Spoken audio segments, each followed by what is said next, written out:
Good evening, everyone, and welcome to our live coverage of the latest mission from Cape Canaveral Space Force Station. I'm Will Robinson Smith, and I'll be conducting our commentary for the duration of this coverage. We are broadcasting, as we always do, from the Spaceflight Now News Bureau here at NASA's Kennedy Space Center.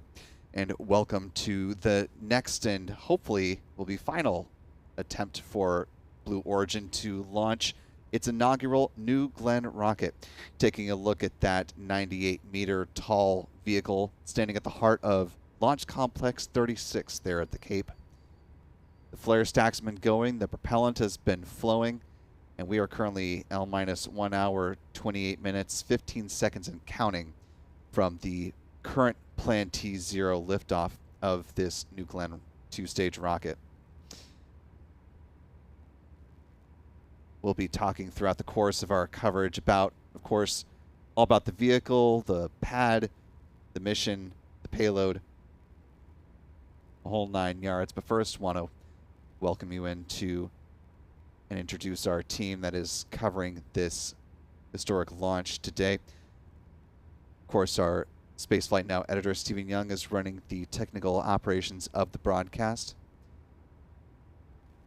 Our photographers, Michael and Adam, have this overnight launch off, but we'll be back in action to support coverage of Starship tomorrow afternoon, assuming weather and technical issues are all done and dusted. Flight 7 from southern Texas, ready to lift off at 4 p.m. Central, 5 p.m. Eastern, 2200 UTC on that one.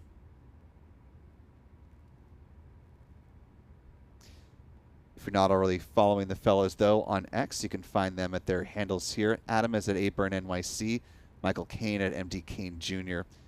You can also follow Spaceflight Now by simply looking up Spaceflight Now on X, as well as Facebook, Threads, and Blue Sky.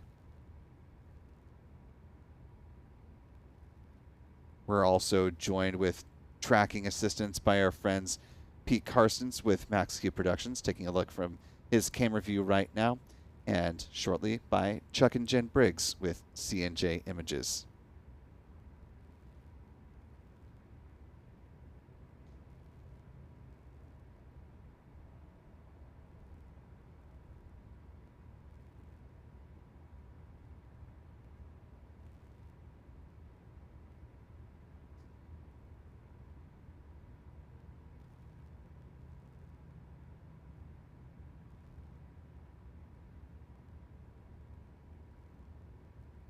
As we're getting things rolling on our broadcast tonight, I want to thank the more than 1,900 of you who are joining with us live at this point.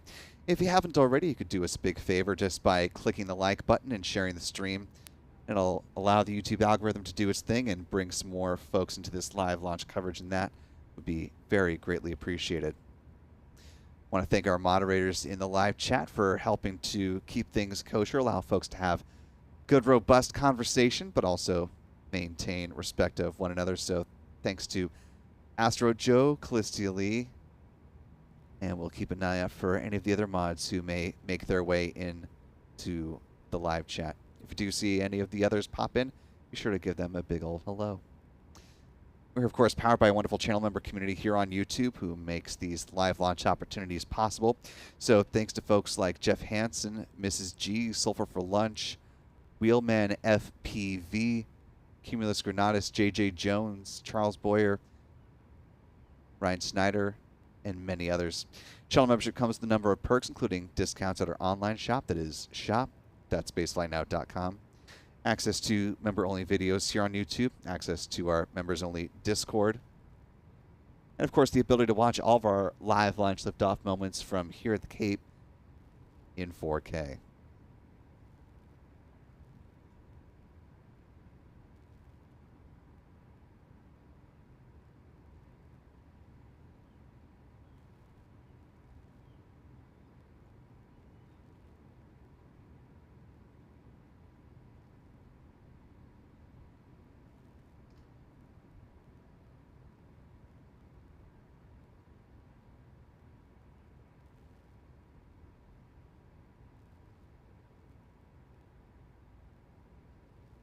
In the realm of our newest channel members, want to welcome aboard Wallace Coleman, joining us with channel membership at the pad leader level. Appreciate that, Wallace. Welcome aboard. We're glad to have you with us.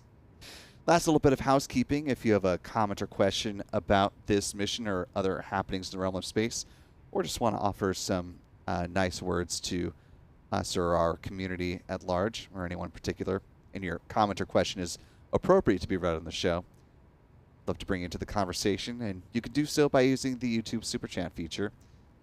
Not only will you be giving us some interesting things to talk about as we continue on through the countdown, but you'll be supporting what we do here at Spaceflight Now, and that is always greatly appreciated.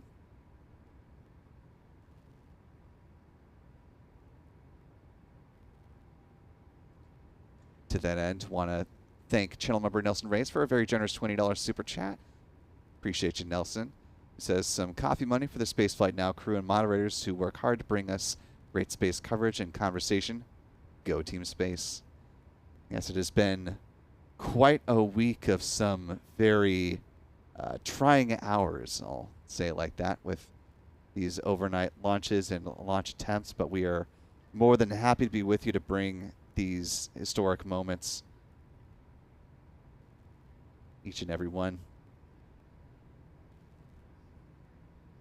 Trinity, aka Mama T, one of our other channel members, with a $10 super chat. Thank you, Trinity, who says, thank you to all Spaceflight Now mods. You are the best. And I will second that. And a very happy birthday to one Jeff Hansen, another one of our channel members, with a $5 super chat saying, happy birthday to me. I need a birthday launch. Well, while we at Spaceflight Now have absolutely zero control over whether this bird does fly, we will cross our fingers for you that you get big old candle in the shape of New Glenn.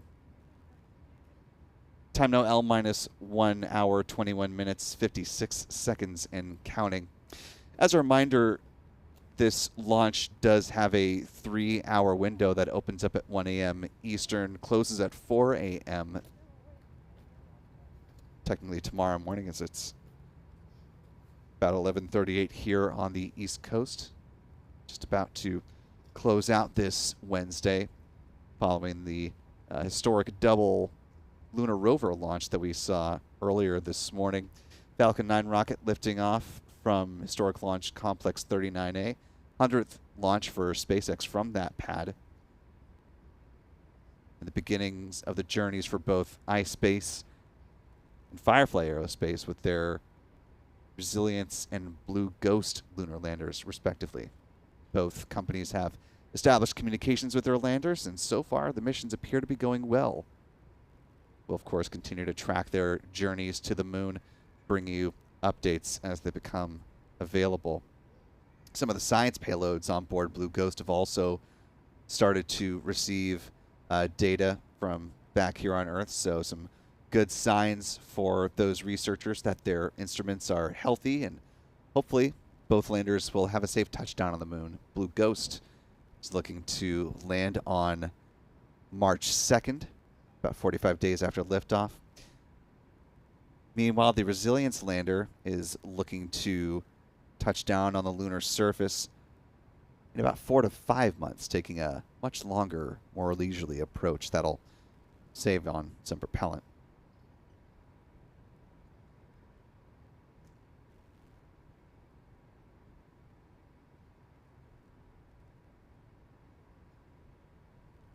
With the first launch of a new rocket, we are all getting familiarized with how the fueling of New Glenn happens to go. So as we are well into the process at this point, we'll catch you up on the milestones that have already come and let you know where Blue is about to go with a nominal fueling timeline. Prop load began T-minus 4 hours and 30 minutes prior to the planned launch at 1 a.m. Blue starts the fueling with second stage hydrogen. Second stage on New Glenn, GS2 or Glenn Stage 2. About 30 minutes after that, liquid oxygen began flowing on board the rocket's first and second stages.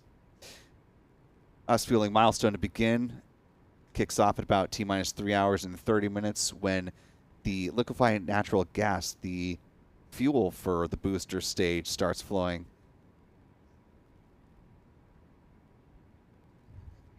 And that process keeps going until about just shy of 19 minutes from where we are right now, when Blue should enter into top off or replenishment phase, when all the prop load at that point will have wrapped up. Unlike a Falcon rocket, which uses a super cold densified liquid oxygen, limiting the ability of the Falcon family of rockets to hold its count,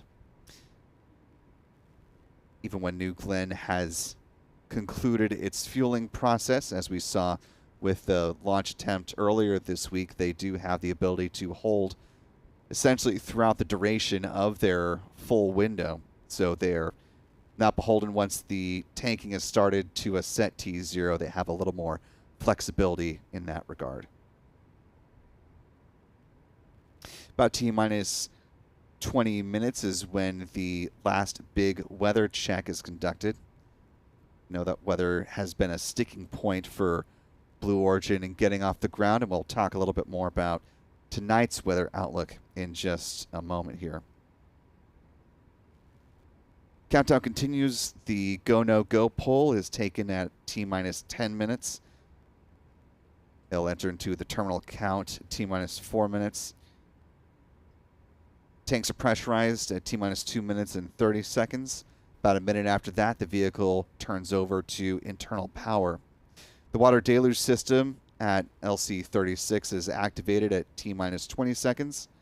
At the same time, the autopilot is enabled and the systems move on to the New Glenn vehicle, and it would go into an abort system within the vehicle if an issue were detected.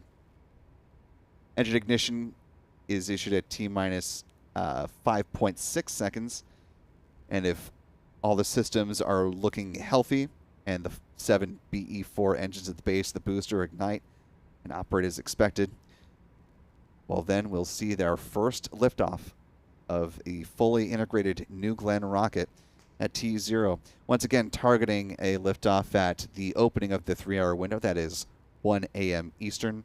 0600 UTC are currently L-minus 1 hour, 16 minutes, and 20 seconds.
Time now, L minus 1 hour, 12 minutes, 17 seconds, and counting. Taking a look at our live chat. Want to thank a few folks this evening, and question did come up that I did want to address. First off, Chuck Close, one of our channel members with a very generous $25 super chat. Really appreciate that, Chuck. Good to see you this evening. Kevin Morgan, another channel member with a $5 super chat, asking how does New Glenn compare to the SpaceX Falcon, presumably the Falcon 9, but could also be referring to the Falcon Heavy. Either way, that's the question both ways. Bring up this handy graphic from Blue Origin showing you the two engines that power both the booster and the second stage of the vehicle. On the left, of course, the BE-4 engines, which initially were manufactured up in Kent, Washington. Now predominantly manufacturing has moved to Huntsville, Alabama, the Rocket City, the home of Marshall Space Flight Center. Each of the BE-4s is capable of producing about 550,000 pounds of thrust per engine. So all together on the booster stage, about 3.9 million pounds of thrust. That's a little more than twice the power of a Falcon 9 rocket, but less than a Falcon Heavy, which can produce 5.1 million pounds of thrust.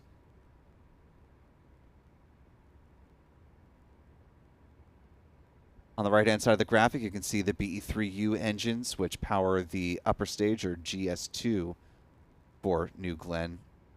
If you take a look at the rocket just to the right of this graphic in the live images there, you can see where the second stage begins. If you look about halfway up the transporter erector, the TE, you see a sort of brownish copper colored part of the rocket. That is the forward module of the booster stage. So starting above that is where the second stage is, although the engine nozzles of the BE-3U engines are also within the forward module in that section of the rocket.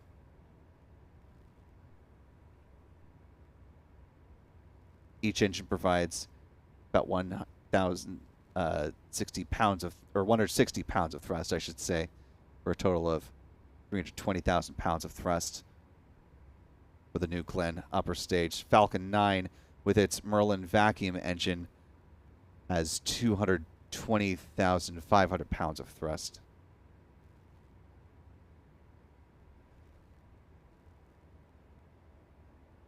Both upper stage engines are, of course, able to restart. Both can support fairly long coast phases. So, good question. And of course, both the Falcon 9 and the side boosters of the Falcon Heavy, as well as the first stage of New Glenn, are designed to be reused. Right now, Blue Origin doesn't have plans to return the booster for a landing zone touchdown. Right now, they are focusing their efforts using the landing vessel named Jacklyn, named after Jeff Bezos' mother.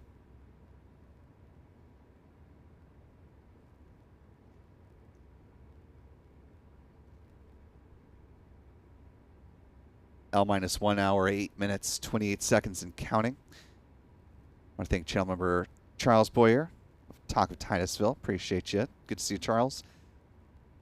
Says, let's light this candle for Jeff. Jeff. Call back to a previous comment for those who are not here. Sulfur for Lunch, gifting a Spacefly Now membership. Appreciate you, Sulfur. To our newest channel member, welcome aboard. We're glad to have you with us. If you haven't already, be sure to thank Sulfur in the live chat. And we hope you decide to stick around with channel membership.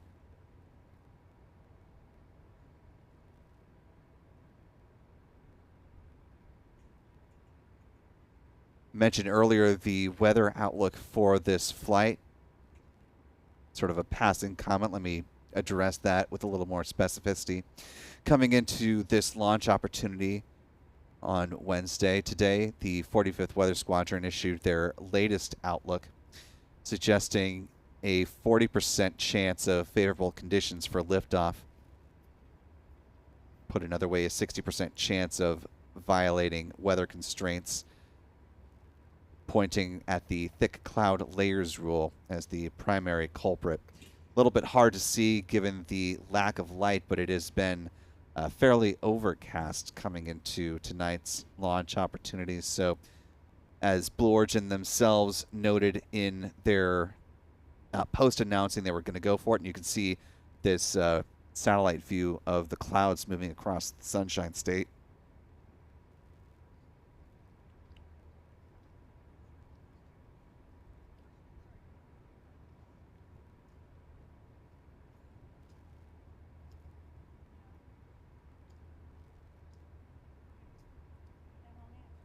Another view of the cumulus clouds that are moving across the state as well.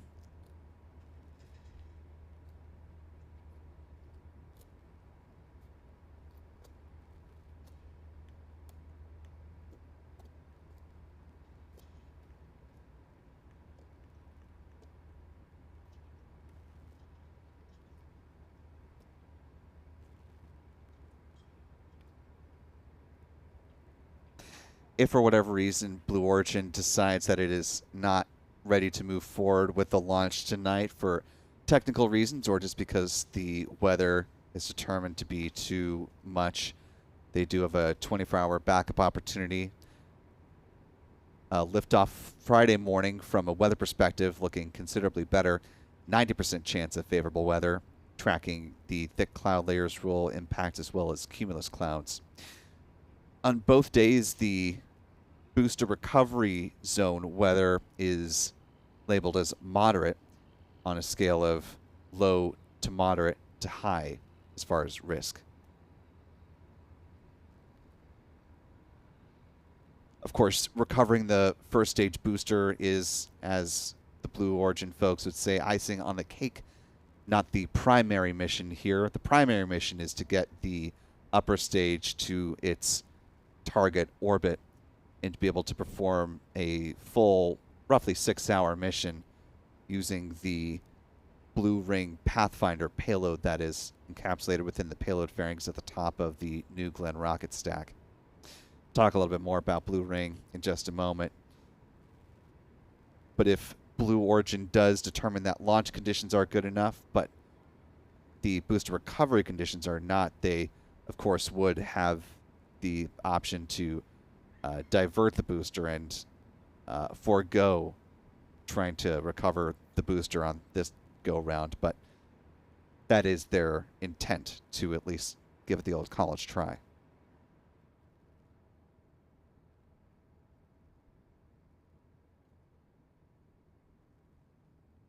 Here's a look at the flight profile for the mission today, give you a sense of what it's going to look like.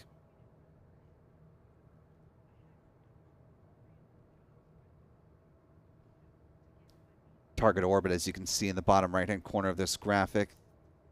The upper stage of New Glenn will enter into a medium Earth orbit with a apogee of about 19,300 kilometers and a perigee of about 2,400 at a 30 degrees inclination.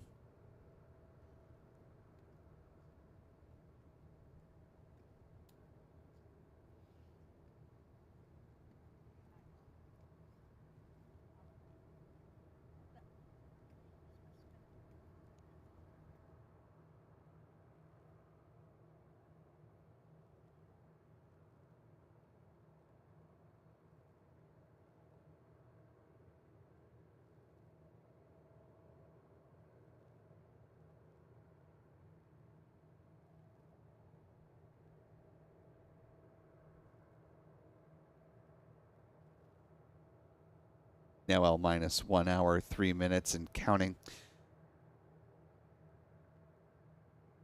Told you the target orbit. Let's show you what the trajectory looks like once New Glenn is ready to leave the pad.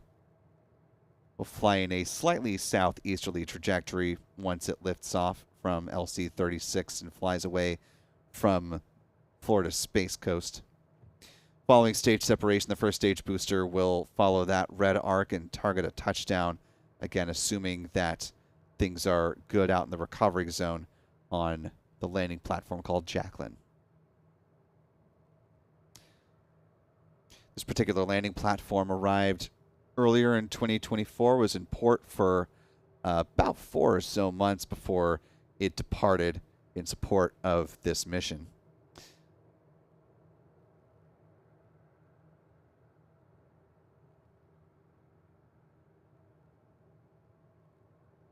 Jacklyn is about 380 feet in length, or 116 meters, has a width of about 150 feet, or 46 meters.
Cruising into the 1 hour mark here.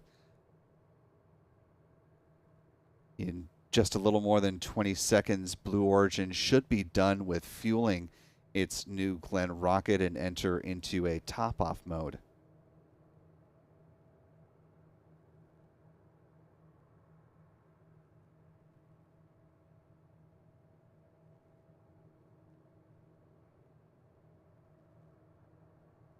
L-minus 1 hour and counting.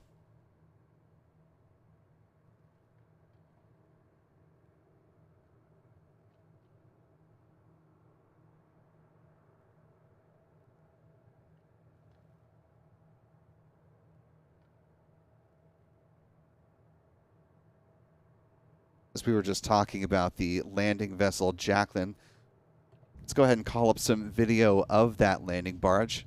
We were at Port Canaveral when it happened to be setting sail. Wanted to make sure we didn't miss its big voyage in support of the NG-1 mission.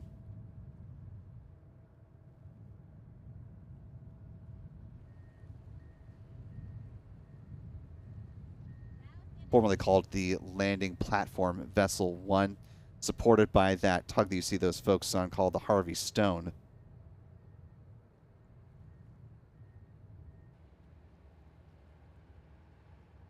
For those who may have missed or just want a quick refresh, it's about 380 feet in length, or 116 meters, and is 150 feet in width, or 46 meters, to give you a sense of the scale of what you're seeing right now on your screen.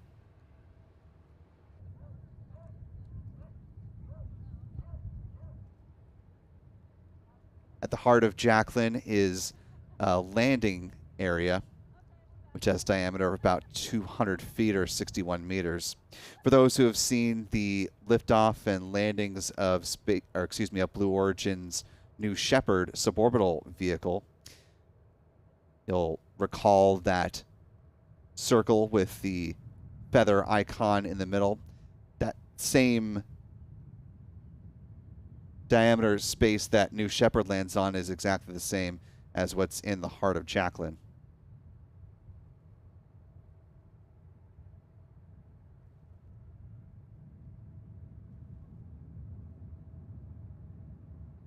During the landing operation, there aren't any humans on board.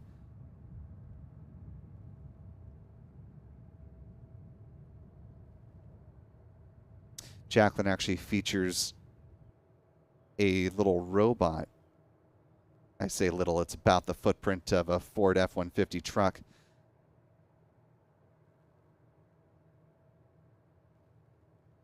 It's called the Recovery Remotely Operated Vehicle, or ROVE, or ROV. Following a successful booster landing, it would connect to the booster and provide it power, communication, and pneumatic links between the booster and the landing platform.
Time now 54 minutes, 13 seconds, and counting to the planned liftoff of New Glenn.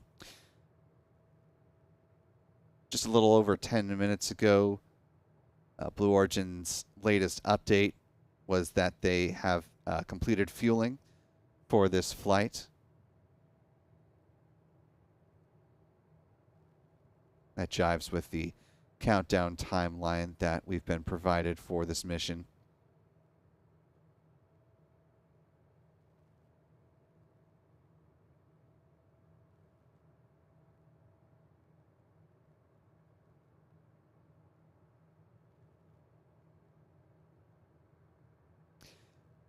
At this point in the countdown, last go around, Blue Origin had begun its own webcast and was providing pad level views of the New Glenn rocket. It's not entirely clear if they're planning to do so again this evening.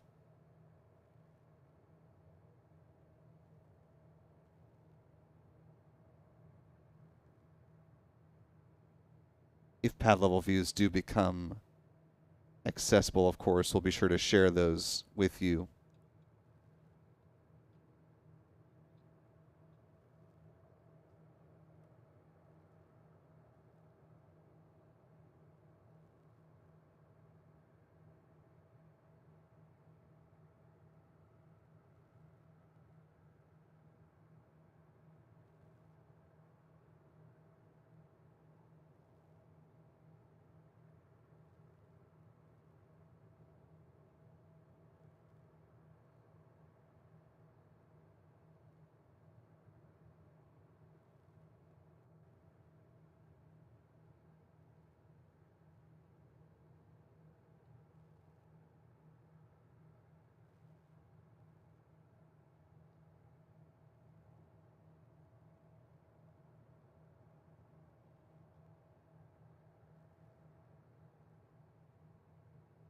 Time now L minus 51 minutes, 53 seconds and counting. First off, I want to thank the 5,700 of you who are joining with us live at this point in the countdown. If you haven't already, you could do us a big favor just by clicking the like button to allow some more folks to find their way into our live launch coverage here.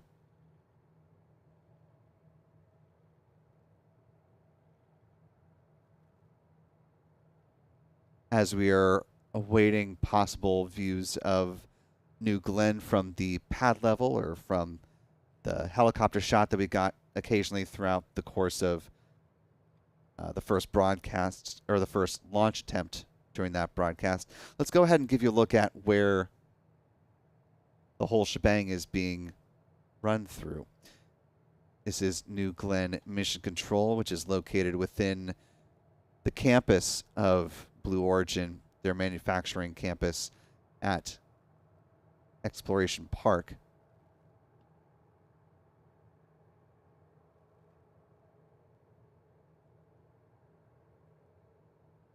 This Mission Control Center inside the campus where they build and integrate and manufacture the components for the New Glenn rocket, with the exception again of the engines. Those are manufactured in Huntsville, Alabama. According to Blue Origin, Launch Control features 26 consoles and is, quote, the only room that is command-enabled to launch the rocket. There are also 22 consoles to support customer payloads, according to the company. And they say that, quote, every system is fully redundant with fault-tolerant power and networking on every console in the facility.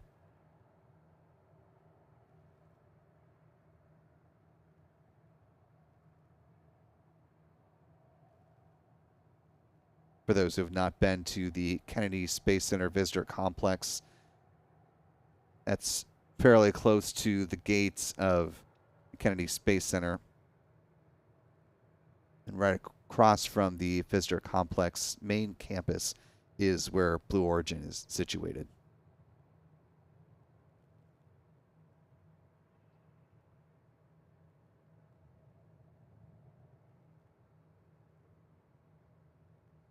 Now minus 49 minutes, 22 seconds and counting.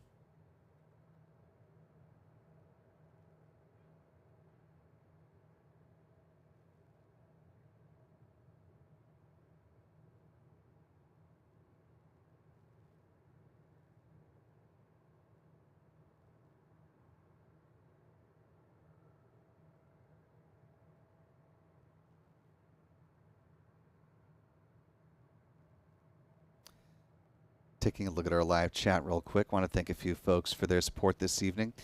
Thanks to Derek for Eel, the $5 super chat, who says, hey, thank you to all the good people that help make this channel possible. Appreciate y'all. Weather conditions in Northwest Ohio, 2 degrees but clear. That sounds downright miserable, if I'm being honest. But hopefully you're staying warm.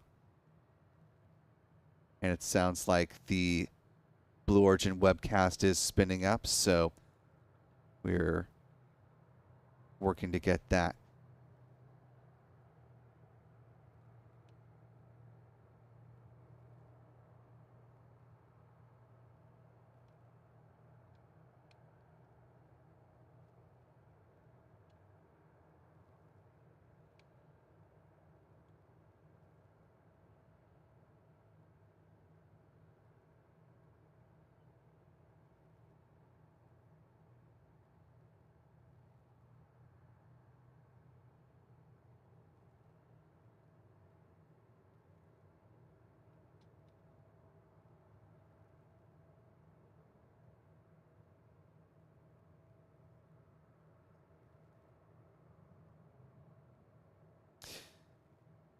Just a quick point of note on views from Blue Origin, whereas the webcast from them began about 60 minutes prior to the planned liftoff last time.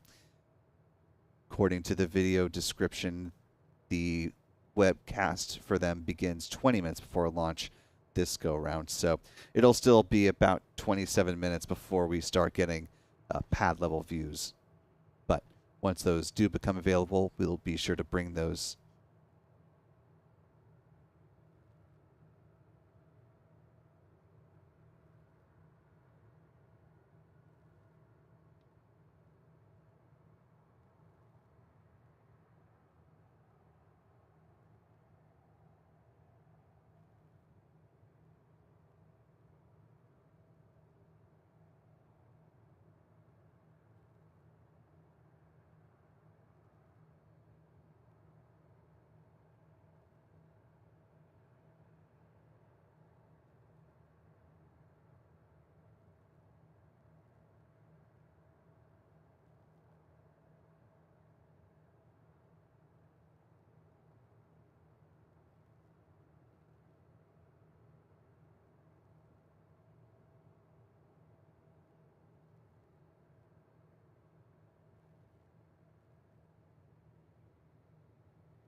Time now, L minus 45 minutes, 33 seconds and counting. Let's go ahead and talk about the rocket in question that's preparing to launch.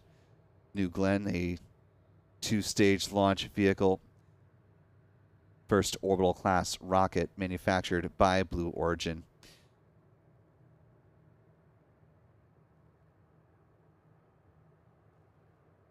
All told, the fully integrated vehicle stands 321 feet or 98 meters tall. Looking at the forward stage right here of the booster, which features reaction control system thrusters and those forward module fins that you're seeing toggle there.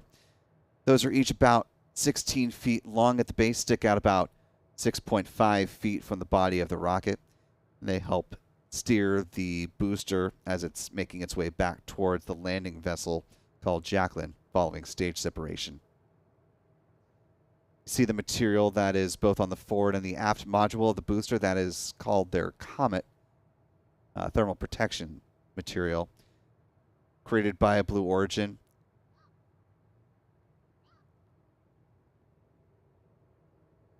Booster also features 6 landing legs, hydraulically actuated. Full landing gear bay, which you're seeing right now in a test, stands roughly 20 feet in height, with each leg being able to support about 150 tons of impact touchdown. According to Blue Origin, that's roughly the weight of 2 fully loaded 737 aircraft.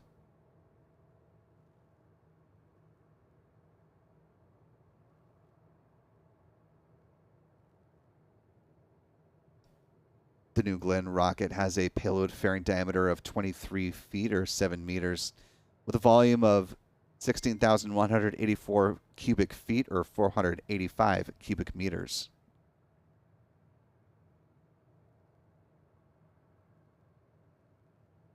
Rocket's capable of sending about 13 metric tons to geostationary transfer orbit and about 45 metric tons to low Earth orbit, according to the company. Booster powered by a combination of liquid oxygen and liquefied natural gas.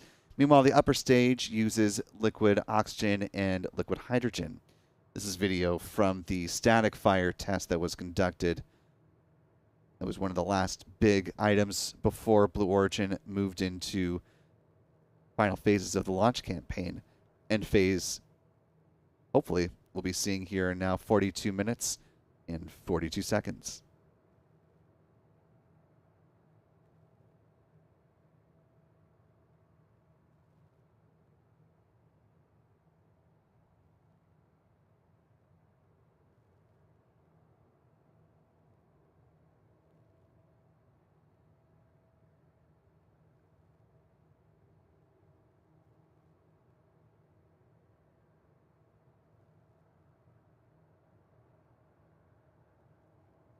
Taking a look at the live chat, want to answer a few more questions here.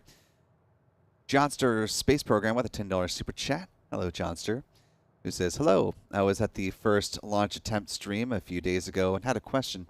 If they do successfully recover the booster, will they refly or test it again, or put it on display like the first Falcon 9? Good question. It was actually one that we had that we posed to Blue Origin. Broadly speaking, it depends on what condition the booster is in. If they land successfully, and B, if they have a good recovery campaign and are able to bring it back to Port Canaveral safely and offload it, bring it back to their manufacturing facilities adjacent to the Kennedy Space Center main gates. Obviously, they'll do a thorough assessment of it, and if they feel like it is able to be refurbished and flown again, there is a plan to fly it again, potentially as soon as the second mission. However, they do have another booster in flow at the factory, as well as multiple, according to CEO Dave Limpin, a number of interviews he had, specifically one I'm thinking of with CNBC. He mentioned that they have about 7 or 8 upper stage GS2s in flow for future missions. According to an interview with Aviation Week, they are anticipating the next launch, whether it is with this booster flying again or with the booster that is currently in flow on the factory floor. That mission coming up in the springtime. Obviously, that's contingent on things going well here. If there's not dramatic learnings that happen and things that need to be corrected and accounted for between now and then. But look for the next flight to be sometime in the springtime. Damian Williams with a $5 super chat. Thank you, Damian, who says, good evening. Awesome coverage as always. Will y'all be able to show the landing of New Glenn from a shared feed? So during the first broadcast views that we saw from Blue Origin, they did show live pictures from the landing vessel Jacklyn with pretty good lighting pointing down at the landing zone. So unfortunately, our ground cameras more than likely won't be able to see the landing. It'll be too far out, too close to the horizon at that point. Given the amount of clouds, I would also probably doubt that we'll be able to see the land or the entry burn. That's possible, but it'll depend on if there's a break in the clouds from where our cameras are pointing. We'll just have to wait and see. But assuming Blue Origin does in fact go for the booster landing, they would be able to show that, and presumably would bring that into their broadcast and want to show that off, since they would be having a first successful orbital class landing on the first go.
Time now L minus 36 minutes, 46 seconds and counting.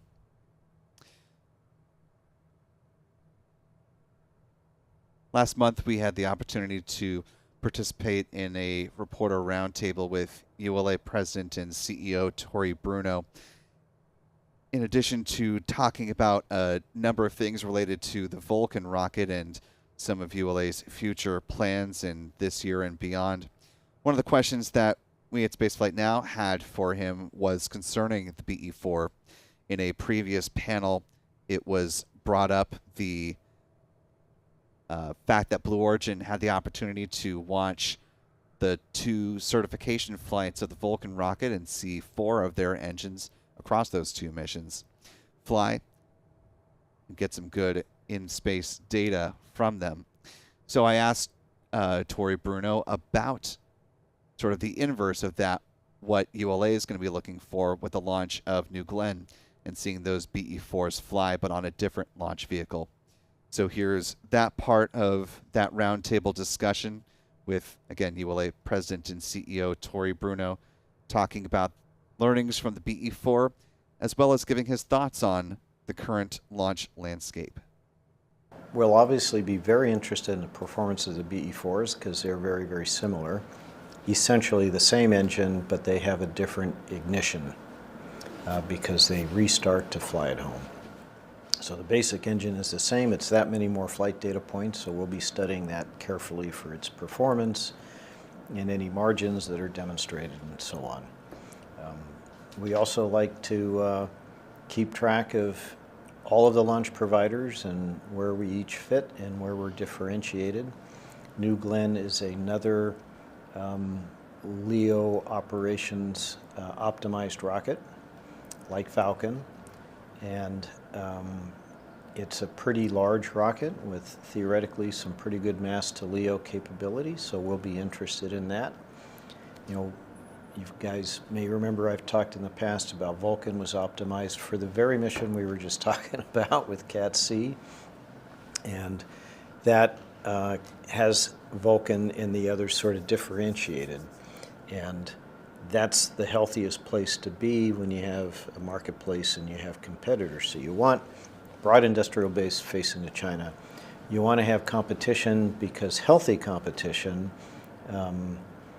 allows companies to invest in IRAD and come up with new capabilities to further differentiate from each other in the competitive space.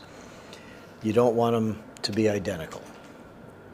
When you have 2 or more companies that provide an identical service or product, then you race to the bottom on price because that's the only thing left for you to differentiate yourself. And it is a race. We call it a race because the company that achieves scale first will win the cost battle, and then everybody else goes broke and you have a monopoly. You don't have the investment because about halfway to the bottom, you start cutting everything out, including the IRAD. So that's an unhealthy environment. So today it's pretty healthy, and it's partly on the government to help create an environment that will cause industry to shape that way. And we'll be just watching everybody to make sure we're doing that. We will always want to be in a position to offer unique and interesting solutions like the long duration upper stage, like the cost efficiency for missions that would have been flown by the Delta IV Heavy, for example. We are less expensive when we fly that mission than our current competitor is, because we designed Vulcan for that mission. So that's the sort of thing we'll be looking to learn.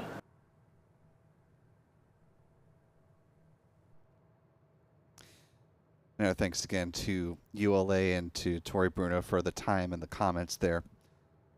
Time now L minus 32 minutes, 20 seconds to the opening of the window and the planned liftoff of Blue Origin, its New Glenn, and those 7 BE-4 engines at the base of the GS-1.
Time now, L minus 30 minutes, 31 seconds and counting. Taking a look back at the live chat. First off, want to thank the 8,400 of you who are joining with us live this evening, or technically early morning at this point. If you haven't already, you could do us a big favor just by clicking the like button to allow some more folks to find their way into this live launch coverage. Also, if you're not subscribed to the Spaceflight Now YouTube channel here, just click subscribe as well. Click that bell icon, and that way you'll be notified the next time we post a new video or get ready to begin a live stream.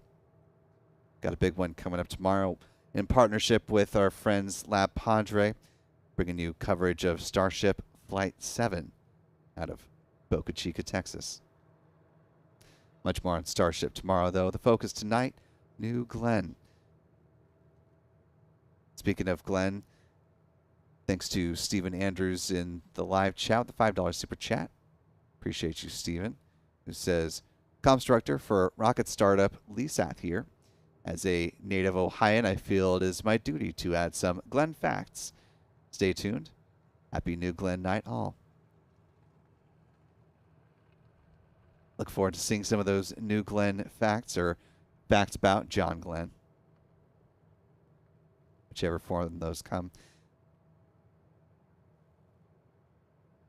Thanks to Chris Holloway for a very generous $20 super chat. Appreciate you, Chris. Thanks for supporting us at that level. Want to thank Lloyd Green for a $1.50 super chat. Thank you, Lloyd, one of our wonderful channel members. Gene Walters with a $1 super chat as well. Thank you, Gene. I am Lita, another channel member with a $5 super chat, saying so excited for this launch. Hi, Will and team. Good evening, Lita. Want to welcome in new channel members Chris Holloway and Daniel Yount, joining at the pad leader level. And a thanks to Psychonaut69 and Ryan Snyder for each gifting a membership. Appreciate that from the both of you. As we're getting ready to see the ascent, hopefully, of the New Glenn rocket here in just about 28 minutes, if there's not a further adjustment to the T0 here. Let's go ahead and take a look at the flight profile from liftoff to landing of this rocket and a nifty animation courtesy of Blue Origin. 5. New Glenn lifts off from Launch Complex 36 on Cape Canaveral. 1. 7 BE-4 engines will ignite and propel the rocket upward with over 3.8 million pounds of thrust, or roughly 17,000 kilonewtons. The vehicle will quickly reach supersonic speeds as it climbs through the atmosphere. As the rocket ascends, it will encounter maximum aerodynamic pressure known as max Q at around 40,000 feet, or 12 kilometers. This is the point at which the stress on the vehicle is at its highest. Around 3 minutes into the flight, the vehicle will turn off its engines, marking the end of the boost phase. Shortly after, the reusable first stage will separate and begin its journey back to Earth. 2 BE-3U engines on the second stage will ignite and propel it onward into orbit with the payload.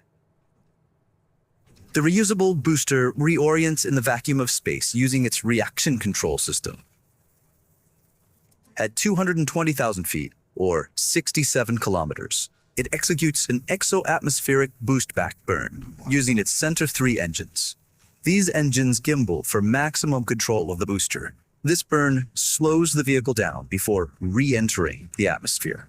As it descends, the booster's strakes and fins work together to slow it down and guide it autonomously back to Earth. At approximately 9,000 feet, or just under 3,000 meters, the first stage begins its final landing burn. The 3 middle engines will light for 20 seconds, slowing the vehicle down in preparation for the final descent. The outer 2 engines will turn off, and the center engine will execute the final controlled maneuver onto the landing platform.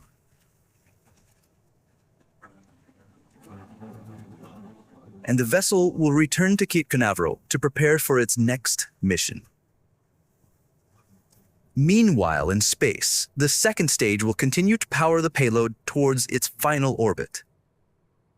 At around 400,000 feet, or 120 kilometers, the payload fairings will jettison. New Glenn will deliver an unprecedented range of payloads. Large satellites, dual payloads, orbital vehicles, large constellation dispensers, even moonlanders, destined to establish permanent human presence on the moon.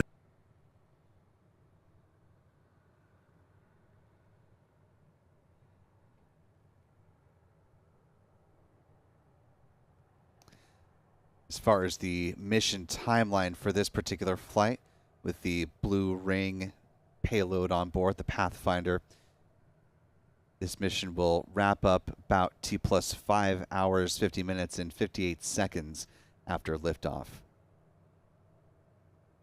Now currently L minus 24 minutes, 45 seconds.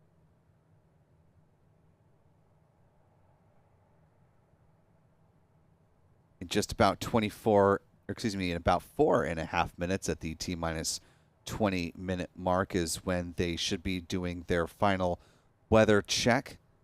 It's also when we should be starting to get our first views of the pad right about that point.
Time now L minus 21 minutes, 22 seconds and counting.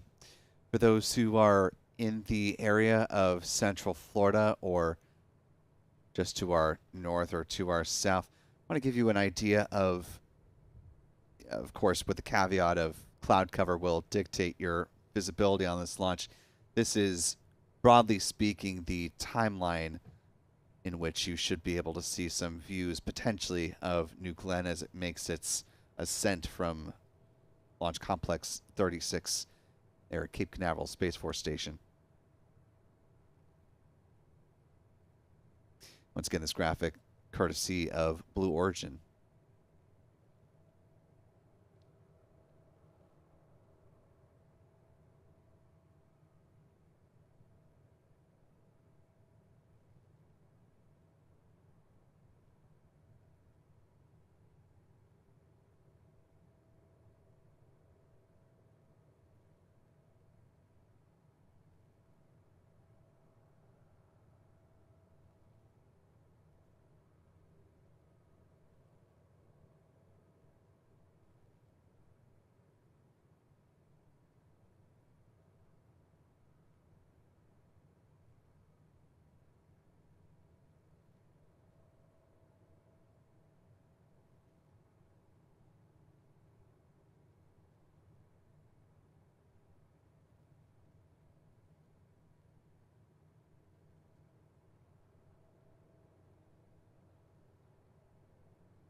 do have an update for you. The time now holding at T-minus 20 minutes and 50 seconds, just prior to the start of the planned start of Blue Origin's webcast.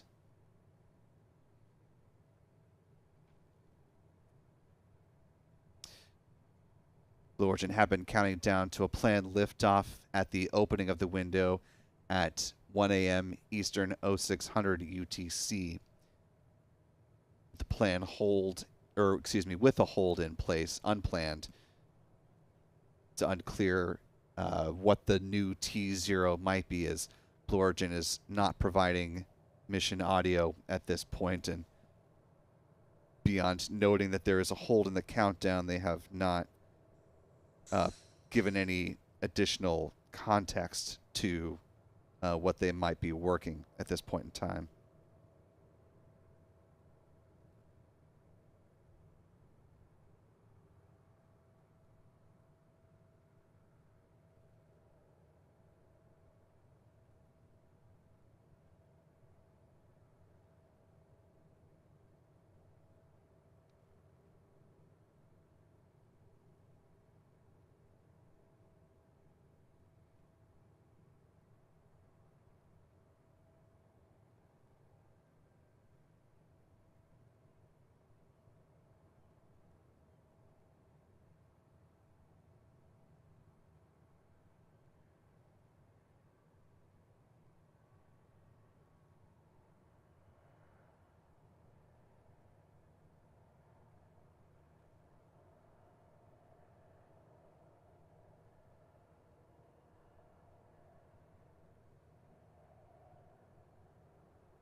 Local time is 12:44 a.m. Eastern, 0544 UTC. For those who may just be joining us now, Blue Origin has entered into an unplanned hold, stopping the clock at T-minus 20 minutes and 50 seconds. It's just about a minute before they were scheduled to begin their webcast and provide their own commentary, as well as provide views at the pad level of the New Glenn 98-meter tall rocket, a little more than 30 stories tall. So far at this point, Blue Origin has not provided any additional context or information as to the reason for this planned hold, if it may be connected to the issue that they encountered during their last launch attempt.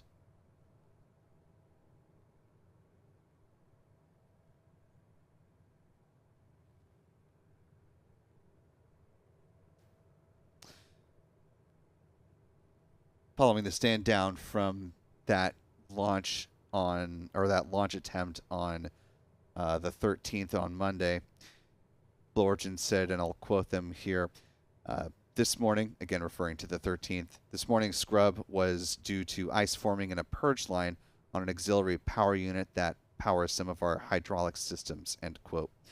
Again, that was in reference to their launch attempt back on the 13th. We actually do have a new statement from them coming within the last 30 seconds.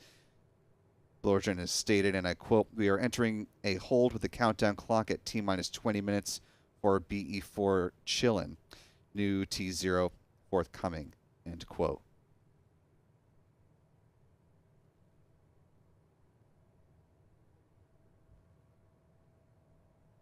So some additional conditioning needed for the BE4 engines that would not allow for a liftoff of New Glenn as things currently stand at the opening of the window,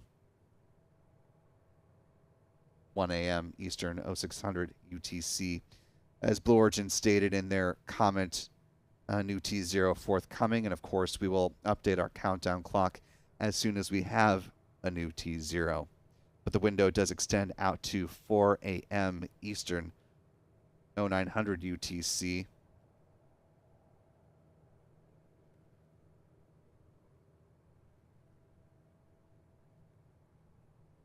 So Blue does have flexibility within this window and is certainly not left without room to maneuver today.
Once again, for those who may just be joining us, Blue Origin has entered into an unplanned hold at this point in the count as they were moving towards a T0 of 1 a.m. Eastern, 0600 UTC. They did stop the clock at T-minus 20 minutes and 50 seconds. Within the last few minutes, an update from Blue Origin stating, and I'll quote them again, quote, "We are entering a hold with the countdown clock at T-minus 20 minutes for BE4 Chillin. New T0 is forthcoming." Of course, until we get that new T0, we will continue to keep our clock in the upper right-hand corner of the screen with that hold graphic, and we'll add in the representative new time that we're counting down towards once we have that information to provide to you.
Local time now, 12:57 a.m. Eastern, 05:57 UTC for those joining around the world.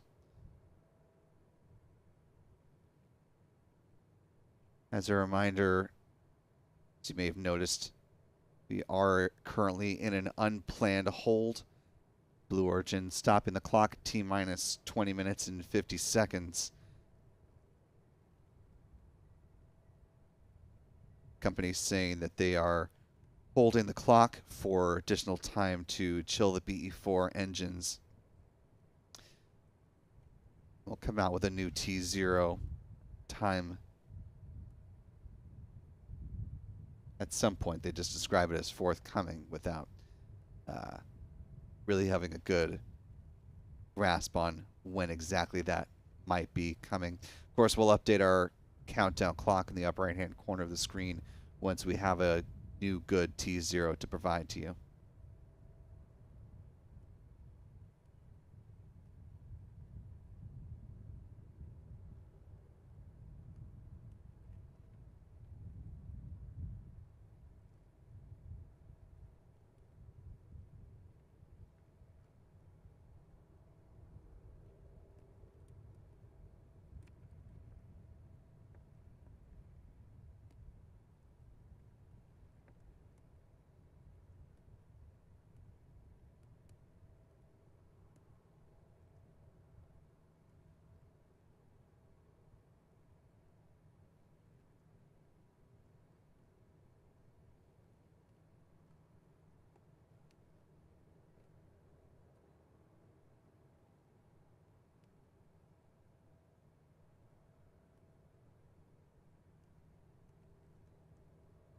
As a point of note for the countdown timeline, T-minus 20 minutes is also when they do the final planned weather check.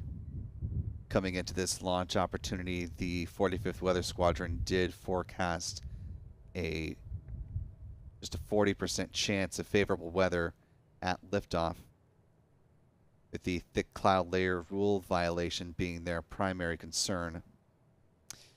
It has been cloudy heading into this launch opportunity. We'll continue to keep our eyes on that. So far this evening, Blue Origin hasn't themselves noted weather as a potential hiccup to launch. But undoubtedly, as is the case with any launch opportunity, weather is always something that, especially when it comes to a first flight, that they'll be keeping a very, very close eye on.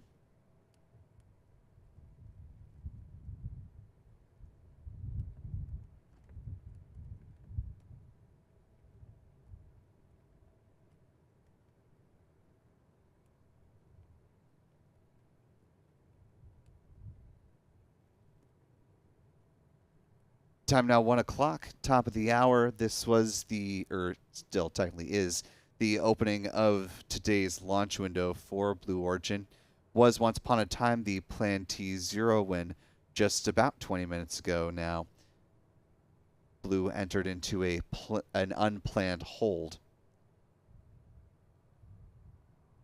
in order to, as they say, allow more time for BE4 chillin'.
Time now 1:02 a.m. Eastern, 06:02 UTC.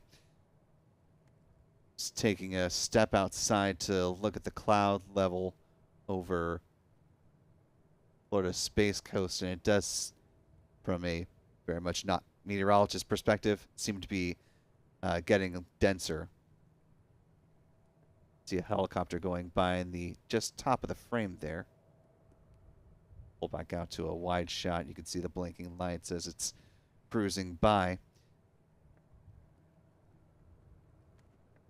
Presumably, once Blue Origin begins its webcast, we'll be able to get some of those helicopter shots of the rocket. But for now, while the hold is still in place, fortunately, those are not available.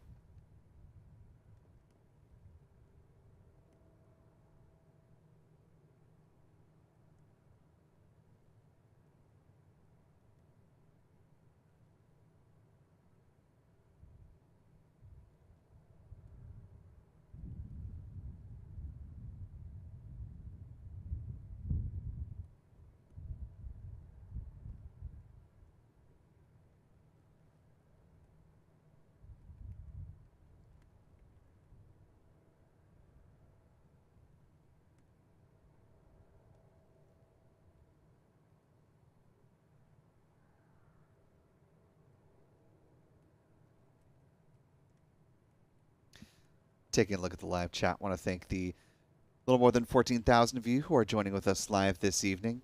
If you haven't already, you could do us a big favor just by clicking the like button.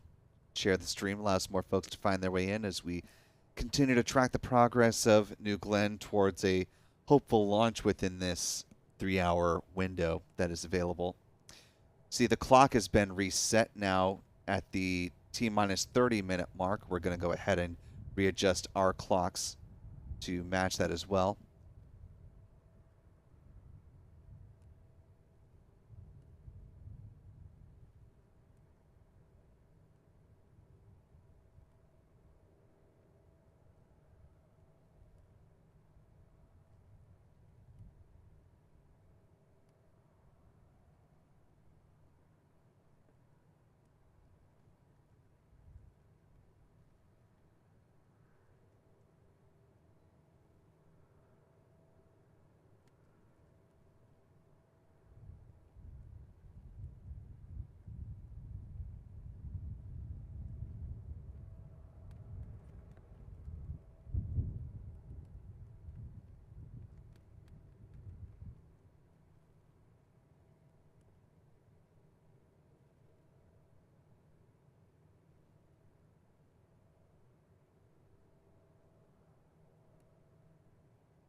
Time now T-minus 20 minutes, 36 seconds and counting as Blue Origin currently counting down to a T0 at 1:35 a.m. Eastern,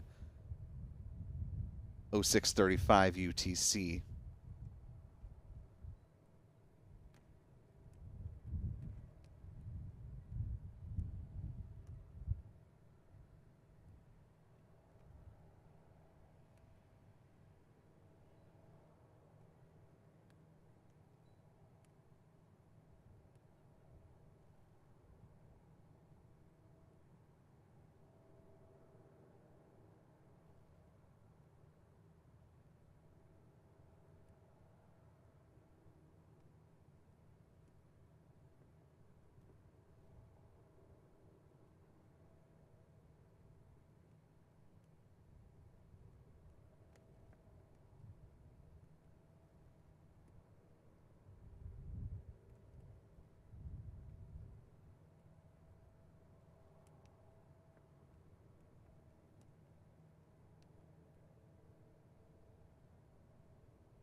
Once again, if you're just joining us, Blue Origin has released the unplanned hold that it was in as it worked to chill its 7 BE4 engines at the base of the first stage booster.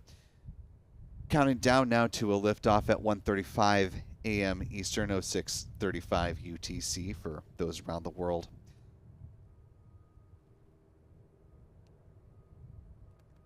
If there are any additional stumbling blocks in the way, again, they do have a window that extends out to 4 a.m. Eastern, 0900 UTC.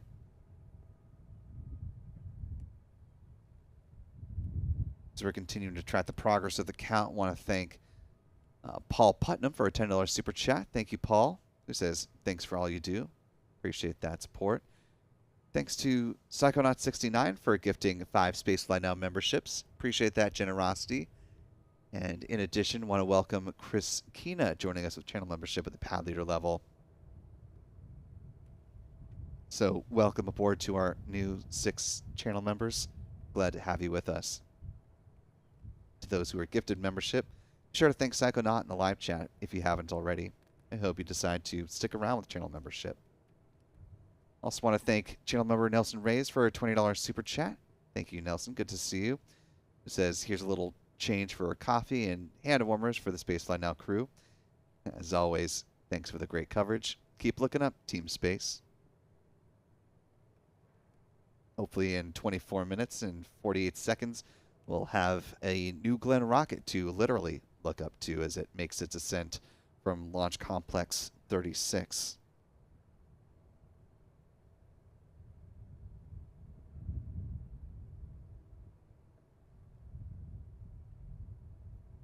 As a reminder for those in the area, this is the time, broadly speaking, when you should be able to see it based off your distance away and, of course, the weather conditions in your neck of the woods.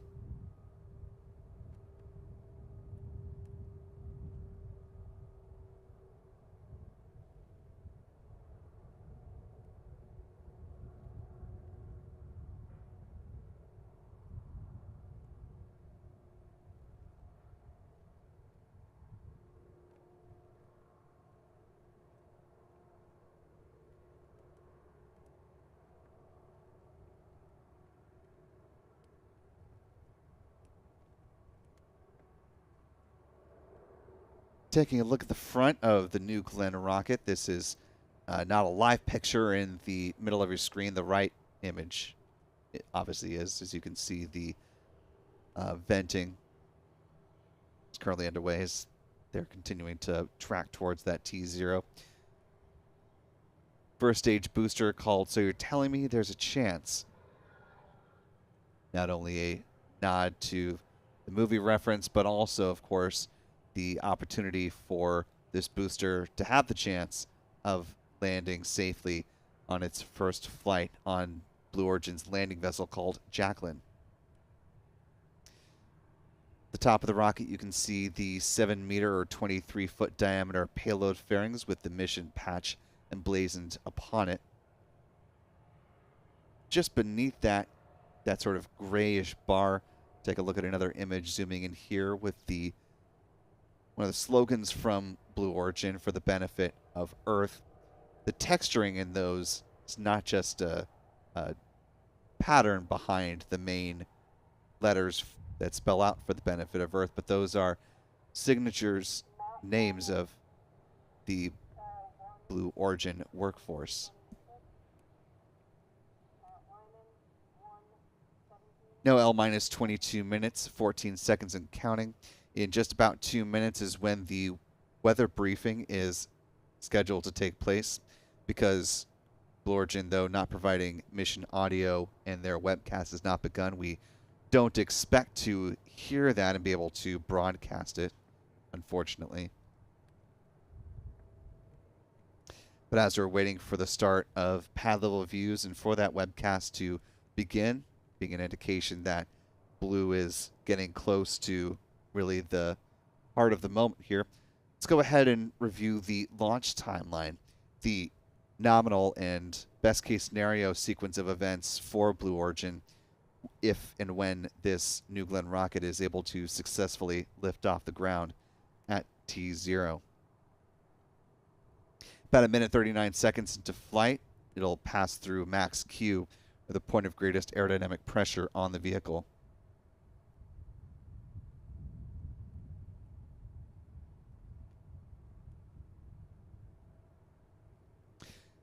Quick update from Blue Origin. They say that the BE-4 is chillin' and ready to fly. Weather is green. New Glenn's new T0, as we've previously reported, is 1:35 Eastern, 06:35 UTC.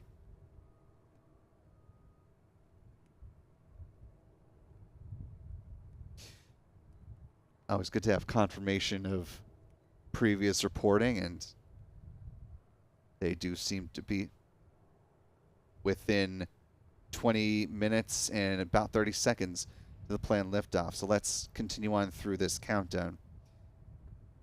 Following MECO at T plus 3 minutes and 10 seconds, the first and second stages will separate. The BE-3U engines will ignite for the start of their first burn. Then a little more than 10 seconds after that, New Glenn crosses the Kármán line and enters space. The payload fairings at the top of the rocket will be jettisoned T plus 3 minutes and 49 seconds into flight. First stage entry burn, lasting about 28 seconds in total, begins at T plus 7 minutes and 17 seconds. The 3 of the 7 BE-4 engines will reignite for the landing burn, which will then transition into one engine, the center one, completing the burn with a touchdown set on a landing vessel called Jacklyn, T plus 9 minutes and 28 seconds. Moving right along, the conclusion of the upper stage engine burn wraps up at T plus 12 minutes and 51 seconds. The Blue Ring Payload will power on at T plus 13 minutes and 51 seconds. Following that coast phase, the BE-3U engines will reignite to raise the apogee and put it on a course for the intended orbit, T plus 57 minutes, 42 seconds. The cutoff, a little more than a minute after that.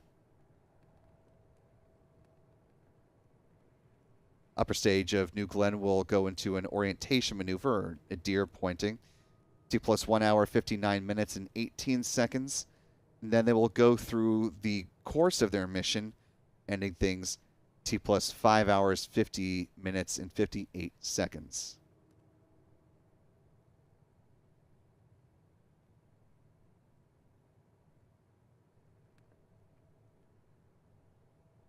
Now L minus 18 minutes, 15 seconds and counting.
Time now L minus 17 minutes, 10 seconds and counting. As you can see, the broadcast has begun, the webcast from Blue Origin, and we're now getting some great views of New Glenn, this more than 30-story tall rocket, 98 meters in height.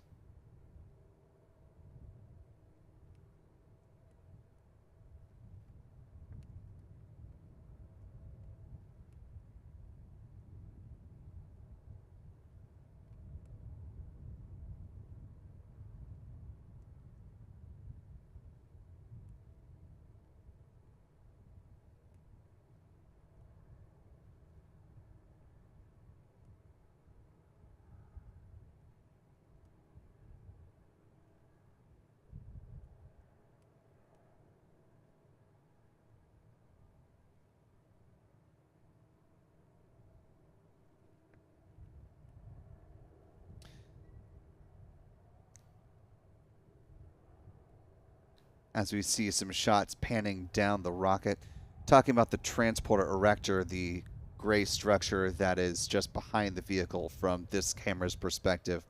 It's about 300 feet or 91 meters long and 50 feet or roughly 15 meters wide.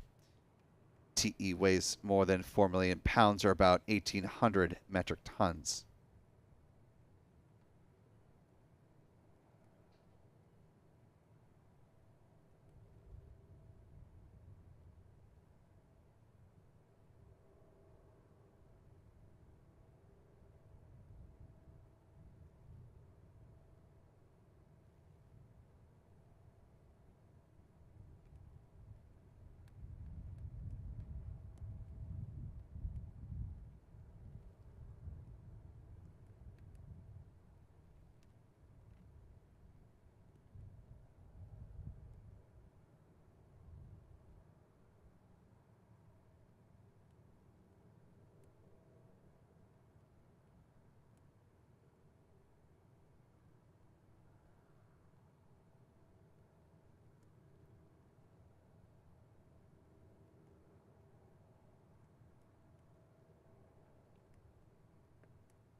LL minus 13 minutes, 53 seconds and counting. We're coming up on the go no go poll that's set to take place at T minus 10 minutes.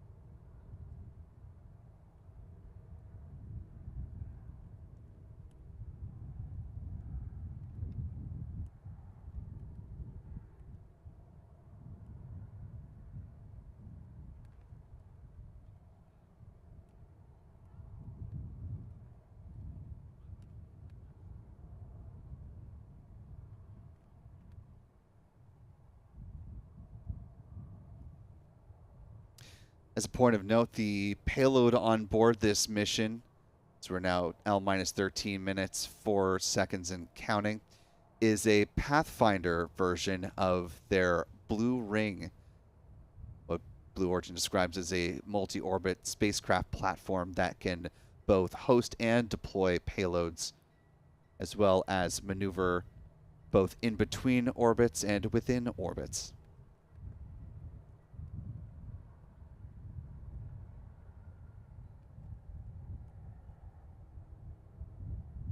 The operational version of the Blue Ring has 13 ports that can host payloads in each of them, as well as up to a 2.5 metric ton payload on the top deck. This Pathfinder that is flying today, this was originally scheduled to fly on the second flight of New Glenn. Take a look at the bottom right-hand corner of this view from Blue Origin. You can see into the control room for New Glenn Mission Control. And in fact, in the first full row that you're seeing, second from the left, that is Blue Origin founder, Amazon founder, Jeff Bezos in the black shirt.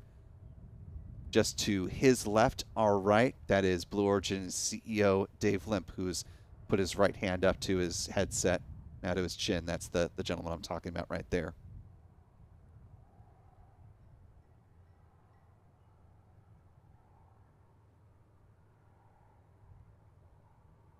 Coming back to the Blue Ring Pathfinder, it's designed to validate the ground communications for Blue Origin. Do some tests by sending and receiving commands and tracking its telemetry.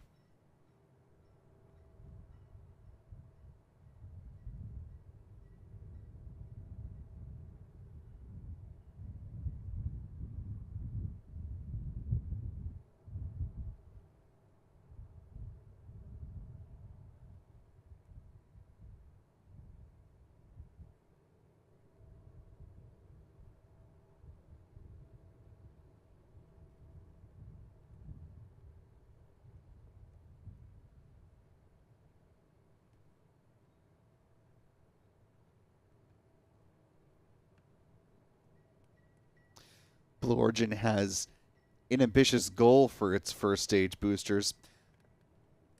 They are, as Blue Origin describes, designed to fly for up to 25 times each right out of the gate.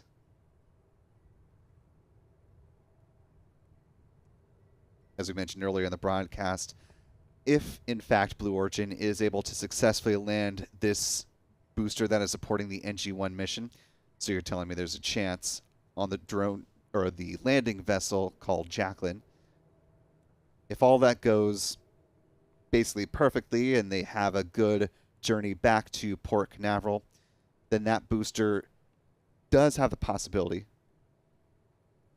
Let's listen in for this go no go poll.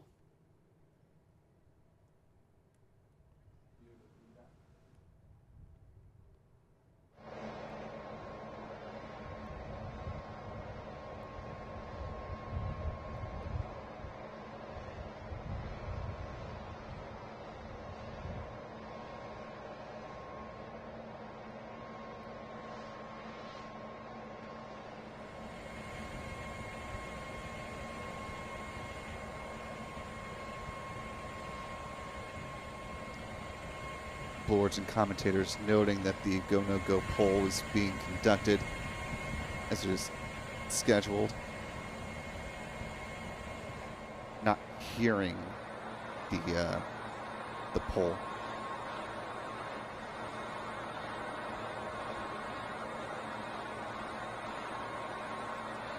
And actually we have entered into another unplanned hold. Clock is stopped at T-minus 11 minutes and 3 seconds.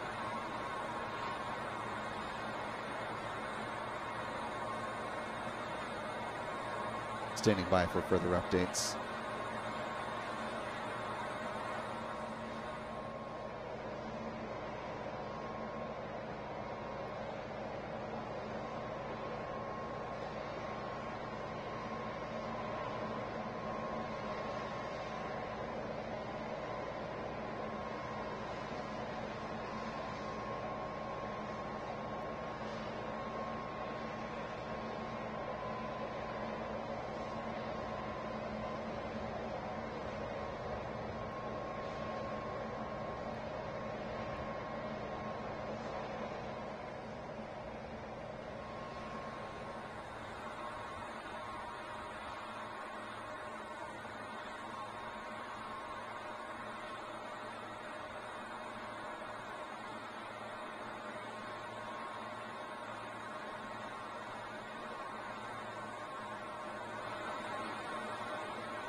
Do have an update from Blue Origin in the last minute. The unplanned hold, according to the company, is, quote, due to a range red for a wayward boat. All right, thank you again, everybody, for joining us for NG1. We were very close to getting into that go, no go poll. Unfortunately, we have had to go into a hold, and as you've seen there, we are now at T-minus 34 minutes. Unfortunately, there is a boat that has errantly come into the cleared range, and we're going to have to clear that boat out. So that is going to take us some time here. As we have said before, our #1 objective this evening is to get to orbit safely. And that includes not just the rocket, not just our teams, but everybody in the area, including people on boats. So with that, we're going to continue to watch New Glenn here for a moment as we get ready for New Glenn 1.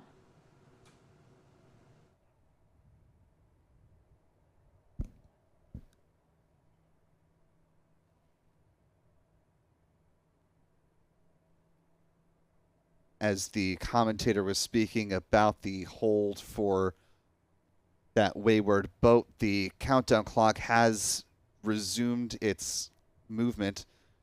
Now currently L minus 33 minutes, 30 seconds and counting. We are repositioning our countdown clock to align with it as well.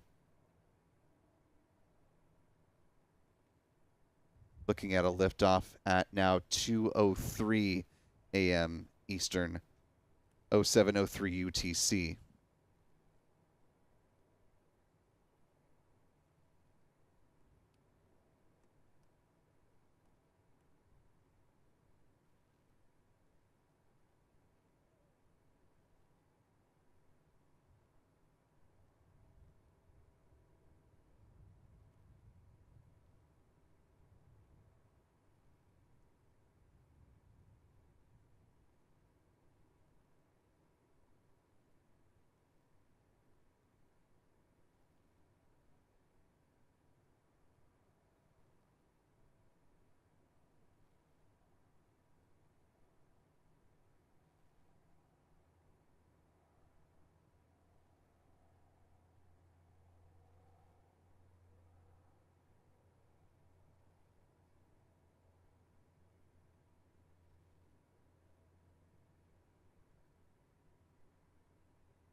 Once again, for those who are just joining us, a few different things happened in fairly rapid succession. We had the commentator counting down to the start of the go no go poll, and almost simultaneously an unplanned hold was put in place. Blue Origin clarified that the hold was due to a wayward boat in the keep out zone. As the commentator came back on to address that and basically state that that was the case, the countdown clock began moving again, the hold lasting just about a minute and a half or so. And now we're targeting a new T0 of 2:03 a.m. Eastern. 2:03 a.m. Eastern, that is 07:03 UTC, as Blue Origin continues to move further into its 3-hour window, which will close today at 4 a.m. Eastern, 0900 UTC. getting a nice shot of the flare stacks there at the pad. Blue Origin's rocket powered by a combination on the booster stage of liquefied natural gas and liquid oxygen, liquid hydrogen, and liquid oxygen on the upper stage. Also, a really nice shot of the strakes there, those big wing-like fins at the base of the booster. Thank you again, everybody, for joining us.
Time now L minus 25 minutes, 52 seconds and counting.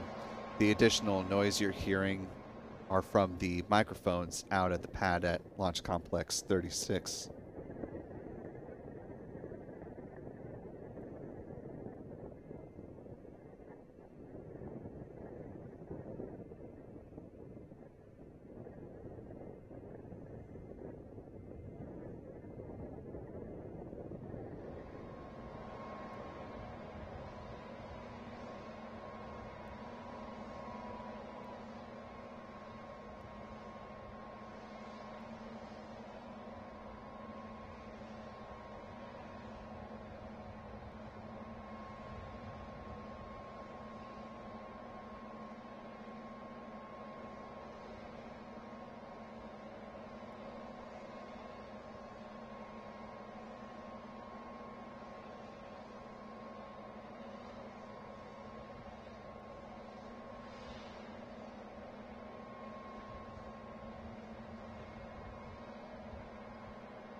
Now L minus 21 minutes, 42 seconds and counting. In less than 2 minutes, there should be another weather check taken. Though the last time the commentator was on and made a mention of the weather, they said it was tracking green. Nice shot of the top of the transporter erector there. Some of the umbilicals connected to the payload fairing.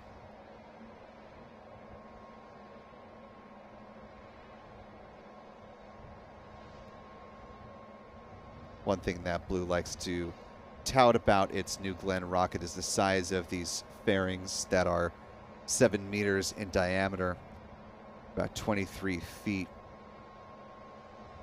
larger than a number of other payload fairings for orbital class rockets currently flying. This is a good look. The center of the transporter erector holding on to the forward module of the first stage booster. You can see those forward fins that I was talking about earlier. Thank you again, everybody, for joining us. We are at T-minus 20 minutes. Swivel back and forth, about 16 feet long at the base and jut out about 6.5 feet from the body of the rocket.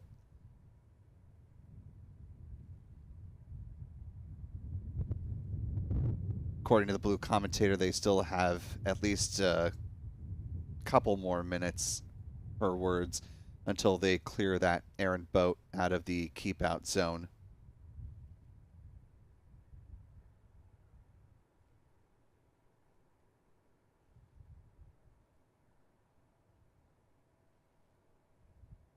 The forward fins are made up of predominantly aluminum and have a thermal protection system that Blue Origin created. It's called Comet. It provides that distinct sort of brownish, copperish color that you're seeing on both the forward and the aft modules for the booster.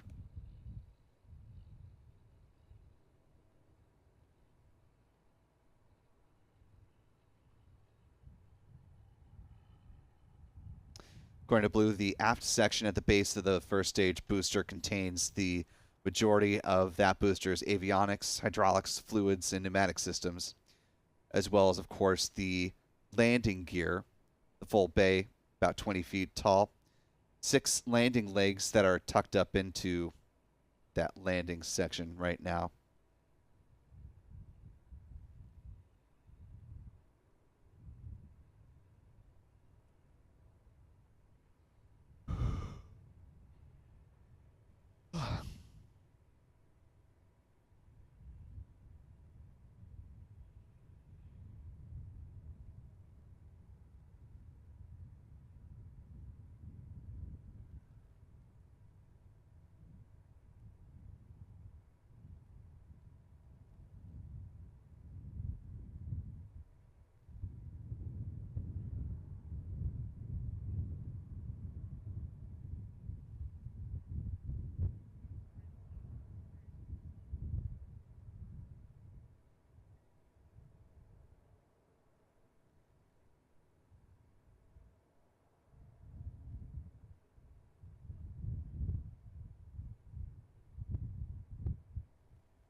Time now L minus 16 minutes, 15 seconds and counting. Taking a look at the live chat. Want to thank a few folks for your support as we trend towards the Go No Go poll coming up in about 6 minutes. Want to thank Carol DeFazio for a $5 super chat. Thank you, Carol. Bill Peterson with a very generous $25 super chat. Thank you, Bill. Who says thank you for all the great space coverage over the years. And yes, I'll point that kudos to primarily our Spacefly Now editor, Stephen Young, who's been at the helm of this company for its 25-plus year run, continuing on and providing technical support and other logistics behind this broadcast tonight. So a lot of folks have come and gone over the years with Spaceflight Now. I just happen to be the current commentator, voice, and reporter for the company, but Spaceflight Now, the brand, owes its kudos to Stephen Young for hard work through the shuttle years up through to the present day in commercial spaceflight. So, thank you, Bill, for the kind words. Drone Fanatic with a $5 super chat. Thank you, Drone. And want to welcome in 3 new channel members, Stephen Andrews, the X-File, and the Galactic Report, all joining with channel membership at the pad leader level. Appreciate that from the 3 of you. We're glad to have you with us. As a reminder, channel membership comes with a number of perks, including discounts at our online shop, that is shop.spaceflightnow.com. Access to member-only videos on YouTube, access to member-only Discord server, and the ability to watch our live launch liftoff moments here in Florida in 4K. This camera view provides a good opportunity to talk about the flare stacks that you're seeing there close to the rocket in the foreground here. From a distance, it looks like they are just one, as the flame almost seems to meld into one feature here. But you can actually see those are 2 distinct flare stacks that are next to each other as the vehicle continues to be in top off in order to maintain the correct pressure on the tanks for New Glenn. They have to off gas and burn the excess somewhere, and that's what those flare stacks are used for the vehicle. And then you saw some off in the distance. Those presumably would be connected to the tank farm.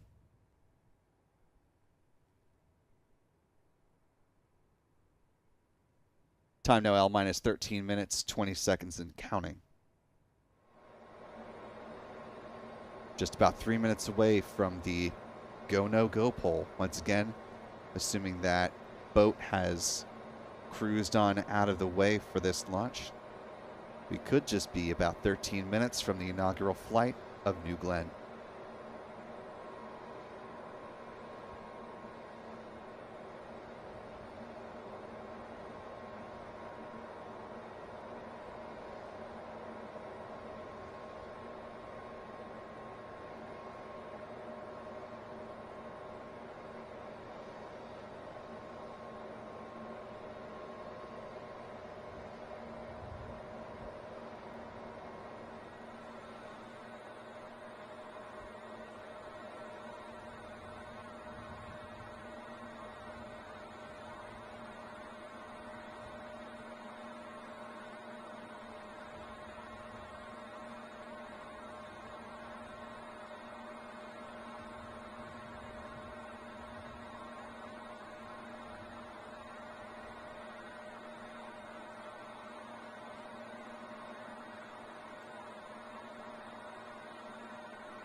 Please set up Blair.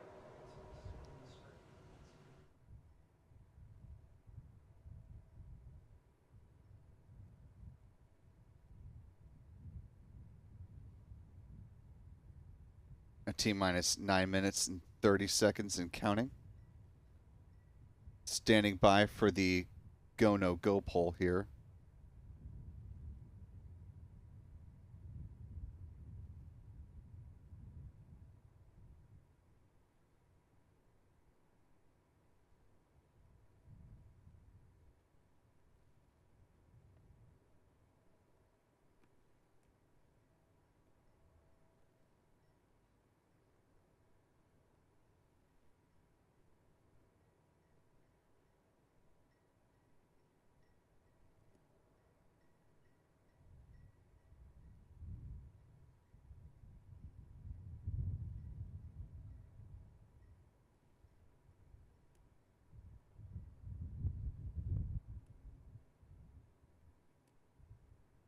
Taking a look inside the payload fairings, you're seeing a live look at the Blue Ring Pathfinder.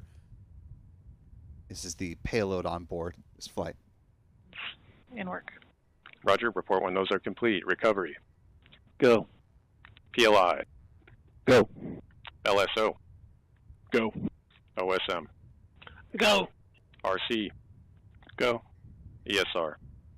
Go. AC. Go. And BMD. Go. LD is go as well. All stations LD on count 1 with the terminal count. Briefing all personnel remain in current positions until launch. Maintain operational silence in the control room. All controllers move to count 1 for launch. If a constraint is observed between now and launch, commit. Announce hold, hold, hold on count 1. Briefly state reason. OSM LD set hold fire switch to launch position. Launch. And LD is in launch. Guido, verify, abort, request, flag, false.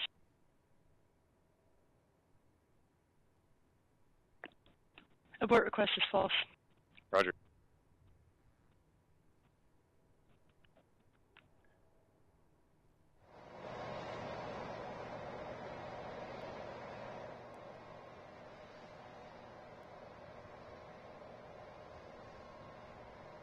And with that, the countdown continues to move on. As you heard a good poll that Blue Origin is progressing towards its inaugural flight, now less than 7 minutes away.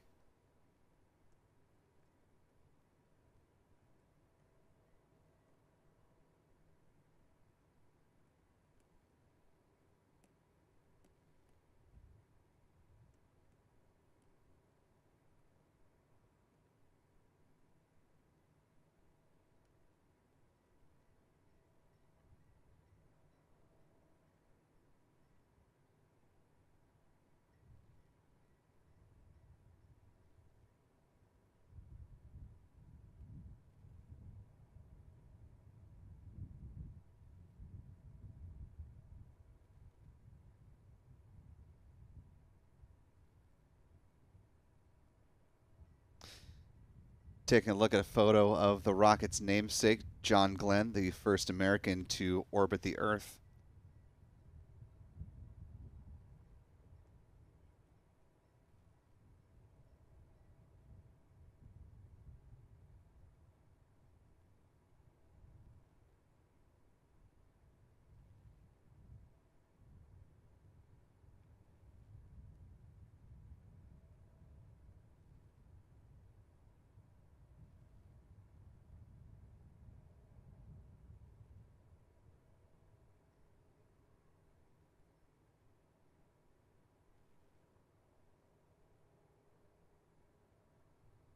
Time now L minus 5 minutes, 18 seconds and counting.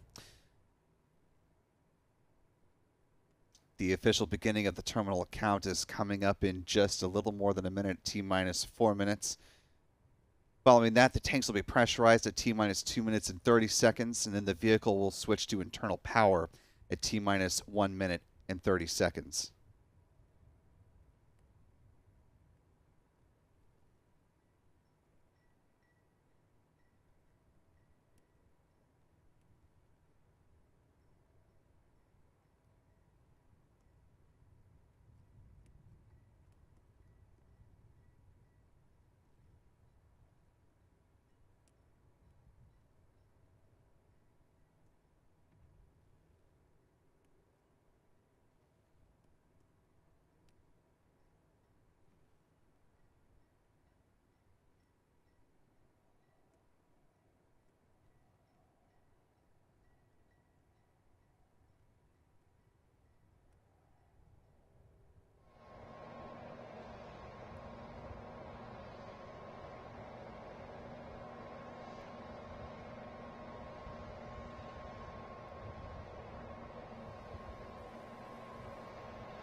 T-minus 4 minutes and counting.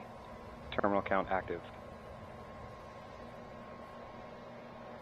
Safing timer started.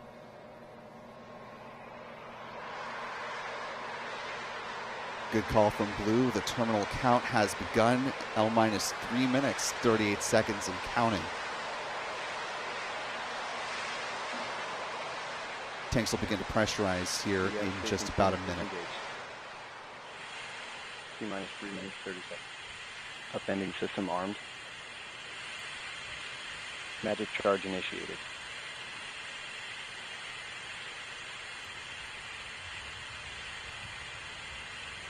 Our team is now securing all the commodities to our...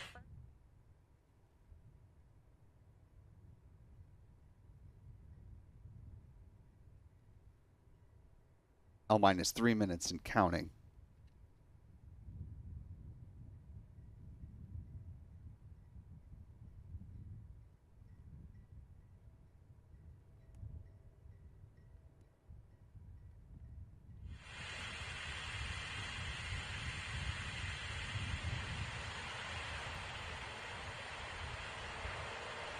GS2 hydraulic secured.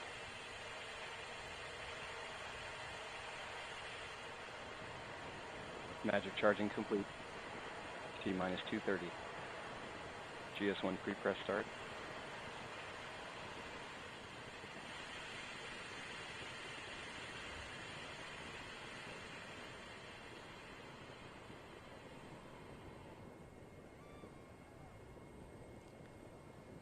We are now pressurizing the tanks to their flight pressures. Of course, this is crucial GS2 for the chilled performance pre-press of our engines. Getting ready for launch. T-minus 2 minutes.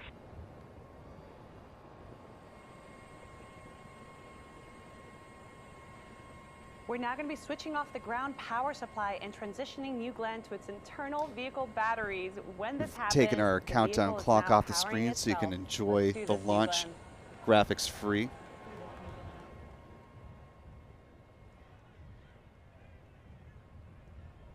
can see here some folks gathered to watch the launch, set to lift off in just a minute, 30 seconds. Excitement starting to build. Power internal. Vehicle now on internal power.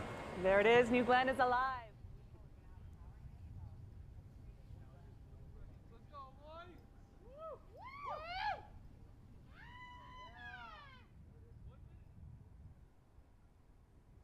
Coming up on the final minute of the count.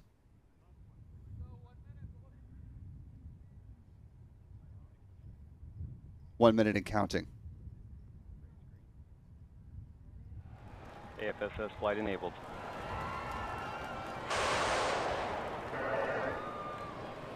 The deluge system will activate at T-minus 20 seconds.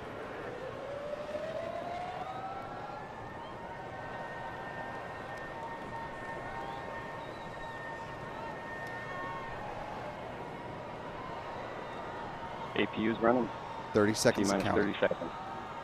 GS1 at flight level. GS2 at flight level. There's the water deluge Big system. water start. That's a big water command. There's the water. 15 seconds. And here we go in 10, 9, 8, 7, 6, 5, 4. Engine start. 3, 2, 1, 0. Liftoff of Blue Origin's New Glenn for the first time. The inaugural flight of New Glenn.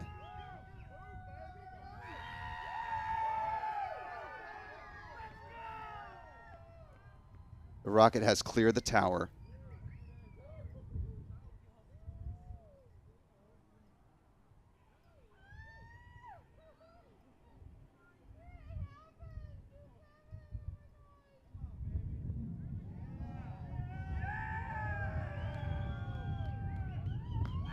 Chamber pressures continue to look good. Now 40 seconds into flight. Oh my God! End of roll, strakes now level. Chamber pressures continue to look good. 50 seconds in. Data quality looks good coming down from the vehicle. Chamber pressures continue to look nominal. 1 minute into flight.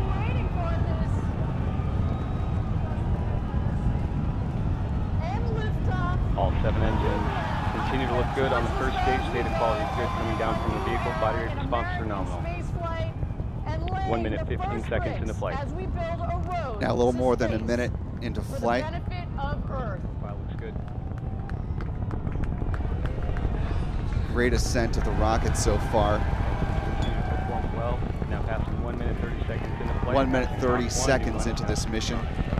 MECO is coming up at T plus 3 minutes and 10 seconds. Engines continue to perform well. Now passing through max Q, maximum dynamic pressure.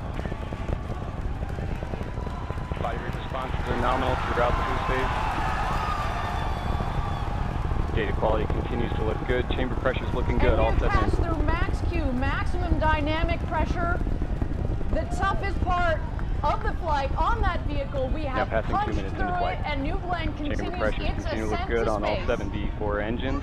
Acceleration profile is good. Body rates look good. 1 minute to MECO. All good call-outs from Blue Origin so far. A good flight of New Glenn. B3U LH2 chill-in started.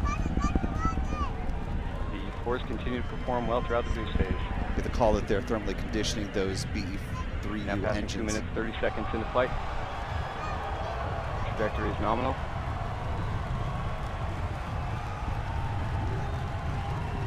Two minutes, 40 seconds. Approximately 30 seconds remaining in boost phase. And here we are, coming up Chamber on pressures on all MECO. 7 Main engine cut off. Let's stand by for that. Continue to look good. Stage 2 RCS priming. Now passing 3 minutes. Stage separation about 10 seconds. And we have MECO.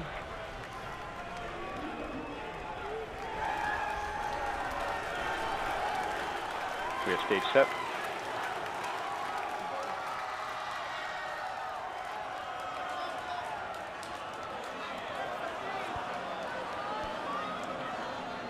Here's the video. And we have ignition on both BE3Us. Chamber pressure is good.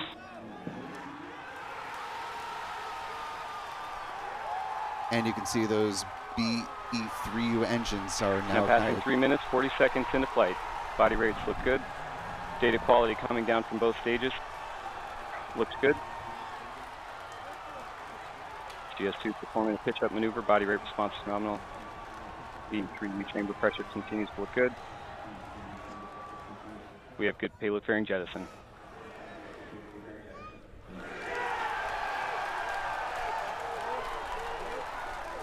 Separation Both BE3Us continue to confirmed perform of the well. two Body rate response stages. is good. Tank pressures are within their limits. Stage 2 is now continuing its launch and flight. Up to Now MEO. passing 4 minutes, 20 seconds into flight. Our booster is going to try to make a landing. Less than 3 minutes You now see remaining the to landing GS1. target out there in the ocean. We are going to 4 minutes, land 30 on the seconds Jacklyn, in. the BE3Us landing ship continue to look good. that Body is rate awaiting response this are beautiful nominal. Tank pressures booster look to good. make a landing. GS2 bottles look good.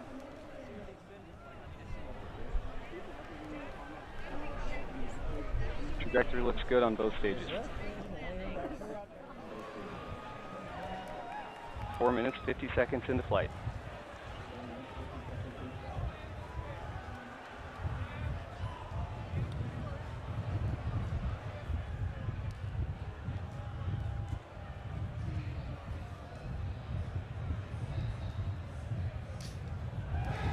Now a little more than 5 minutes into 5 this minutes, flight, 10 we're seconds. coming up on a really big milestone here in a little more than 2 minutes. The booster Thrust on re-entry both burn. BE3Us continues to look good. First time that these 5 minutes, 20 seconds in. Less than BE4 2 minutes now remaining to GS1 engine ignition. Thank you again, everybody, for GS1 joining has us for reached New out. Glenn's first launch to space. So far, 5 minutes and 30 seconds into launch. Everything continues to be nominal. A clean separation of stage 1 from stage 2. Stage 1, our booster. We are looking to land it on our landing ship, Jacklyn. There you see its targeted landing spot where the feather is there. And stage 2, carrying the Pathfinder for Blue Ring, will continue its mission up towards MEO orbit, where we will be collecting data for 6 hours. But let's continue to watch here as the two vehicles continue on their way. Good, both BE3Us.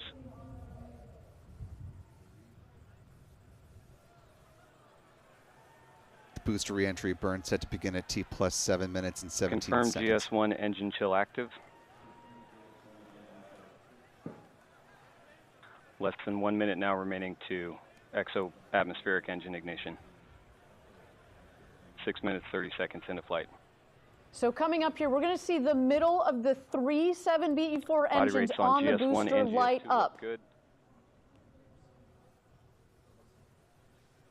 Chamber pressures on both BE3Us. This is going to continue look good slow throughout the burn. vehicle down, and then as the vehicle gets closer to the landing ship, the Jacklyn, the 2 outer of the 3 middle engines will shut off, and just 1 in the center will remain to help slow as well as guide the vehicle back to the landing ship. 7 minutes into As you've flight. also seen on the booster vehicle, we have the steering fins at the top of the booster, as well as the strakes, which act essentially as wings. This vehicle is flying back to the Jacklyn, providing lift to come in for a nice, soft, and vertical landing onto the landing ship, the Jacklyn. Seeing good chamber pressures on both BE3Us. All 3 engines relight confirmed.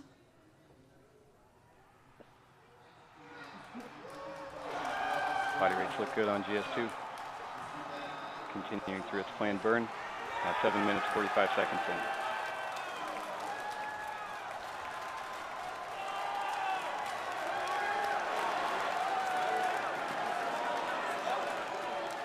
Video breaking up a little bit, but that appears to be the burn, the reentry burn from the first stage booster. Now a little more than 8 minutes into flight, the landing burn set to begin in less than a minute at about Seeing T good plus. MR response on the BE3U engines. Seeing good throttle profile. Chamber pressures continue to look good throughout the burn. 8 minutes, 20 seconds into flight. About 30 seconds away from the start of that landing burn. If all goes well, the booster will touch down on GS2 tank pressures staying within their acceptable limits. Body rate responses look good. Chamber pressures look good throughout the burn.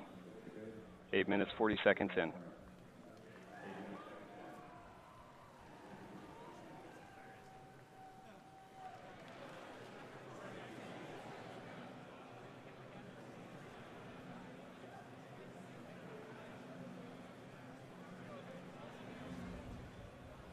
Now passing 9 minutes into flight. At this point, the landing burn should have begun. Continue to see data from both stages. Mission Control says data from both stages, so the telemetry in the bottom left hand for the booster does not appear to be correct.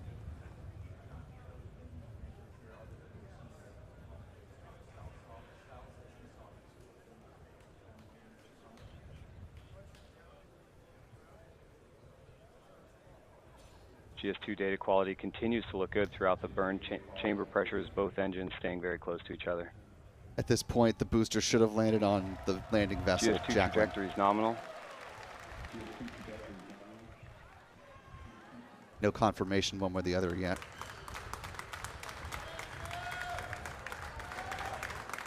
Less than 3 minutes now remaining in the GS2 burn. Of course, landing the booster was an additional reach milestone. Thank you again, everybody, for joining us.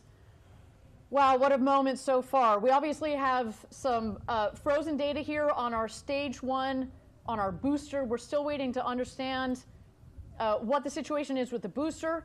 Meanwhile, our second stage, GS2, continues 10 minutes, 20 seconds into its flight. ascent, as well as its climb towards MEO, which is where it is headed this evening. We are still waiting. You see good throttle response Again, on both our BE3U first engines. our primary objective, getting to rates, orbit continue to safely. look stable Let's stand by here. The point where the BE3U engines on the second stage cuts off SECO 1 is coming Tank up. pressure is staying within acceptable limits.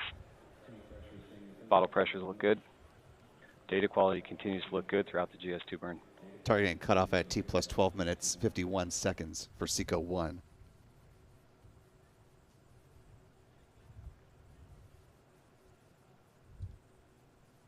As you heard from the launch commentator, unclear 11 minutes, 10 seconds into flight. with some frozen data if the booster called, so you're telling me there's a chance was successful. GS2 is now 1,700 kilometers downrange, traveling at 6.7 kilometers per second.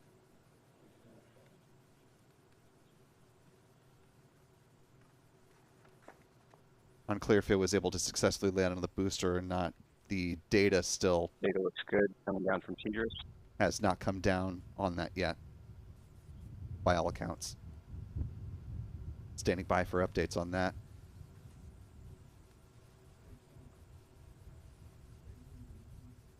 Less than a minute to SECO 1. Both BE3Us continue to look good, tracking nicely in chamber pressure. Body rate responses are stable. 12 minutes, 10 seconds into flight.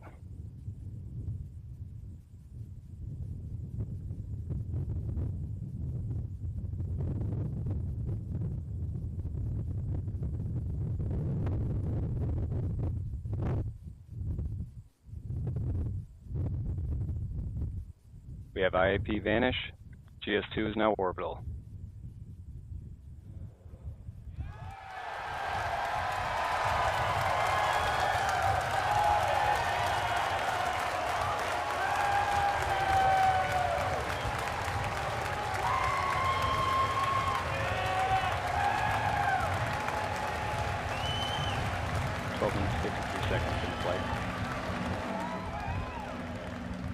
And we have engine cut off.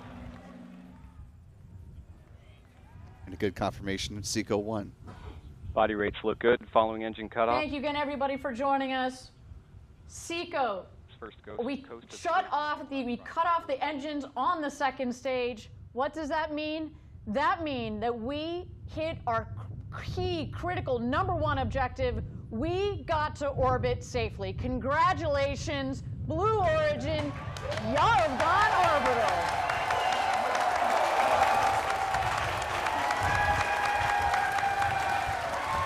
What a day. We see our teams down in Huntsville, our teams in Kent. I know the team out at Cart Park down here in Florida. They are all...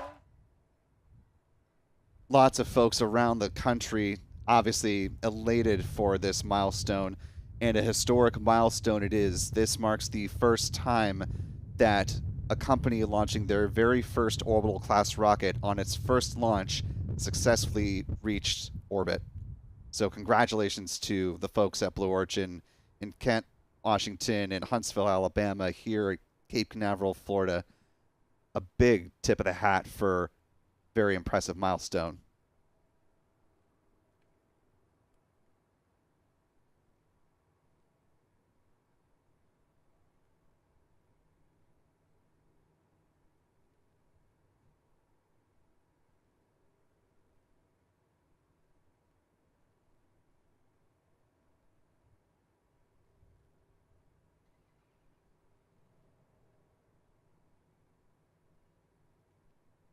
Lots of celebration from the blue team there.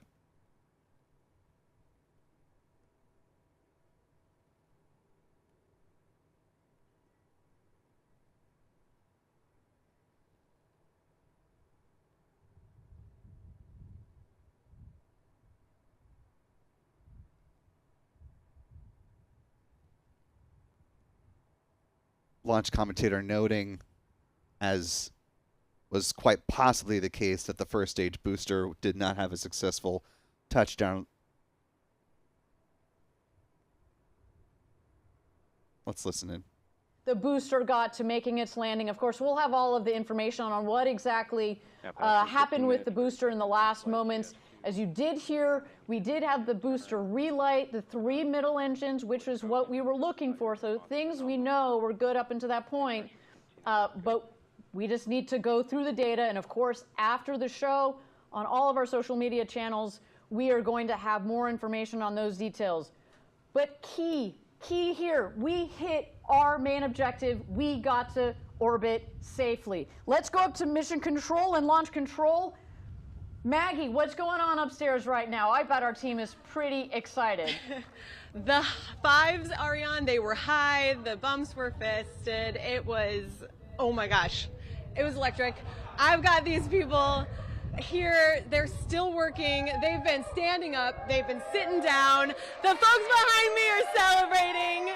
It is a good night here up in Mission Control. Obviously, you know, as you mentioned, lost the booster, but there is still a lot of work going on. We've got these guys in Mission Control, guys and gals in Mission Control, ready to keep watching our second stage, see if that Blue Ring Pathfinder can continue on its mission. And, you know, the work's going to continue for quite a while tonight, Ariane. That's right. That's right. My team, our in-space systems team, their job basically has just started, right? They're going to get that Blue Ring Pathfinder.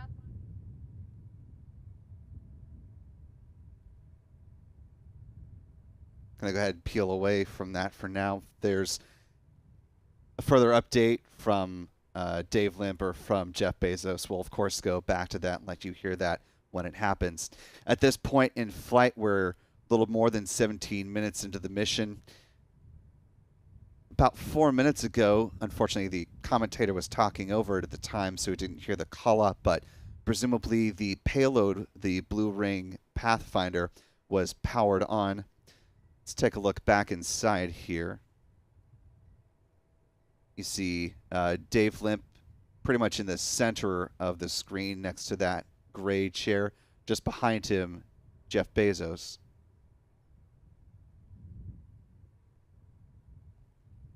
Unclear exactly what they're all pointing at off camera.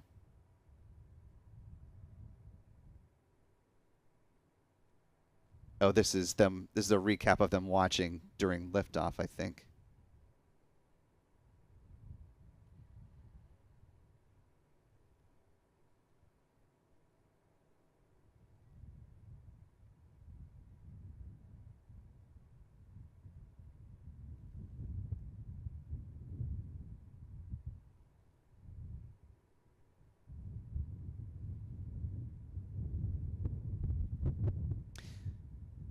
The next milestone for this mission is coming up at T plus 57 minutes 42 seconds when the BE-3Us on the second stage will reignite.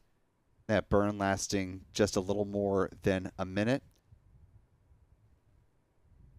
They'll perform an orbital maneuver called Nadir, pointing at T plus 1 hour, 59 minutes, and 18 seconds, and then continue checkouts and testing with the Blue Ring Pathfinder that will stay affixed to the second stage, and that'll continue on until T plus 5 hours, 50 minutes, and 58 seconds.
taking a look at the telemetry data and the bigger of these two boxes here from Blue Origin, you're seeing the BE-3Us powering the upper stage of New Glenn, now cruising past the western coast of Africa right now.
Well, with the big part of the start of the mission now in the rear view mirror, a historic good liftoff of the first stage booster. Unfortunately, not a landing of the first stage booster on the landing vessel Jacklyn, but BE-3Us continue to power the upper stage.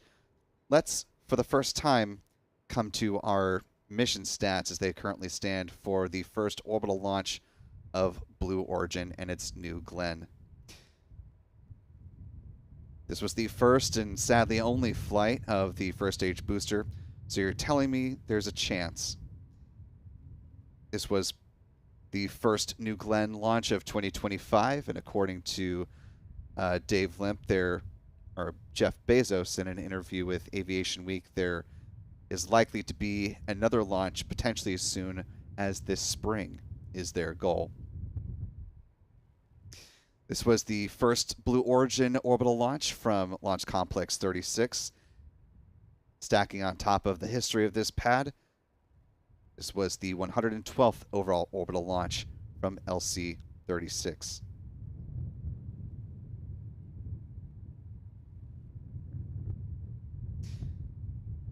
Given that there was not a booster landing, we'll go ahead and skip recovery stats. We'll come back to those when it is relevant for Blue Origin, hopefully by the next launch or shortly in the future. Tonight's launch marked the 7th orbital launch from Florida this year, the 9th from U.S. soil, the 9th from a U.S. rocket company, and the 11th orbital launch attempt from around the world. Given this mission is still in progress and the primary goal was not to land the booster, the primary goal is to get the upper stage into the correct orbit in medium Earth orbit. So far, we are going to consider this mission successful. So consider this not an orbital launch failure. So there have been none so far on the year. And here's where our pie chart currently stands. The U.S. with 9, China with 2 in this very new year.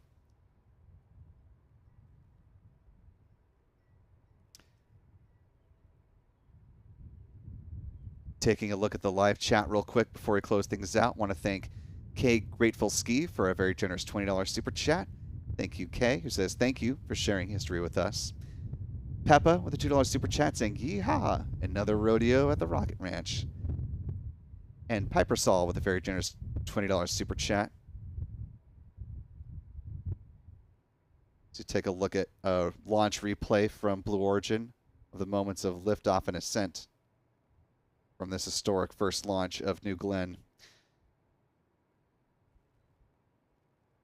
As we're watching this, I'll say a big thank you to our friends Pete Carsons with Max Q Productions, to Chuck and Jen Briggs with C&J Images. Thanks to our Spacefly Now editors, Stephen Young, for running the technical operations of the broadcast. To Astro Joe and Callistia Lee for their job in helping to moderate the live chat. Most of all, thanks to you for wherever you're watching from, seeing this moment in history, a new launch company entering the books with their first orbital class vehicle, New Glenn, now has hit the stage. And don't forget to join us tomorrow when another monster of a rocket, SpaceX's Starship, gets ready to launch for its 7th time from southern Texas on Flight 7. Our stream in partnership with Lab Padre is going to be hitting the YouTube channel before you know it, so be sure to subscribe to the channel, turn on notifications, and that way you'll be notified as soon as we begin. Liftoff targeting no earlier than 4 p.m. Central, 5 p.m. Eastern, 2200 UTC.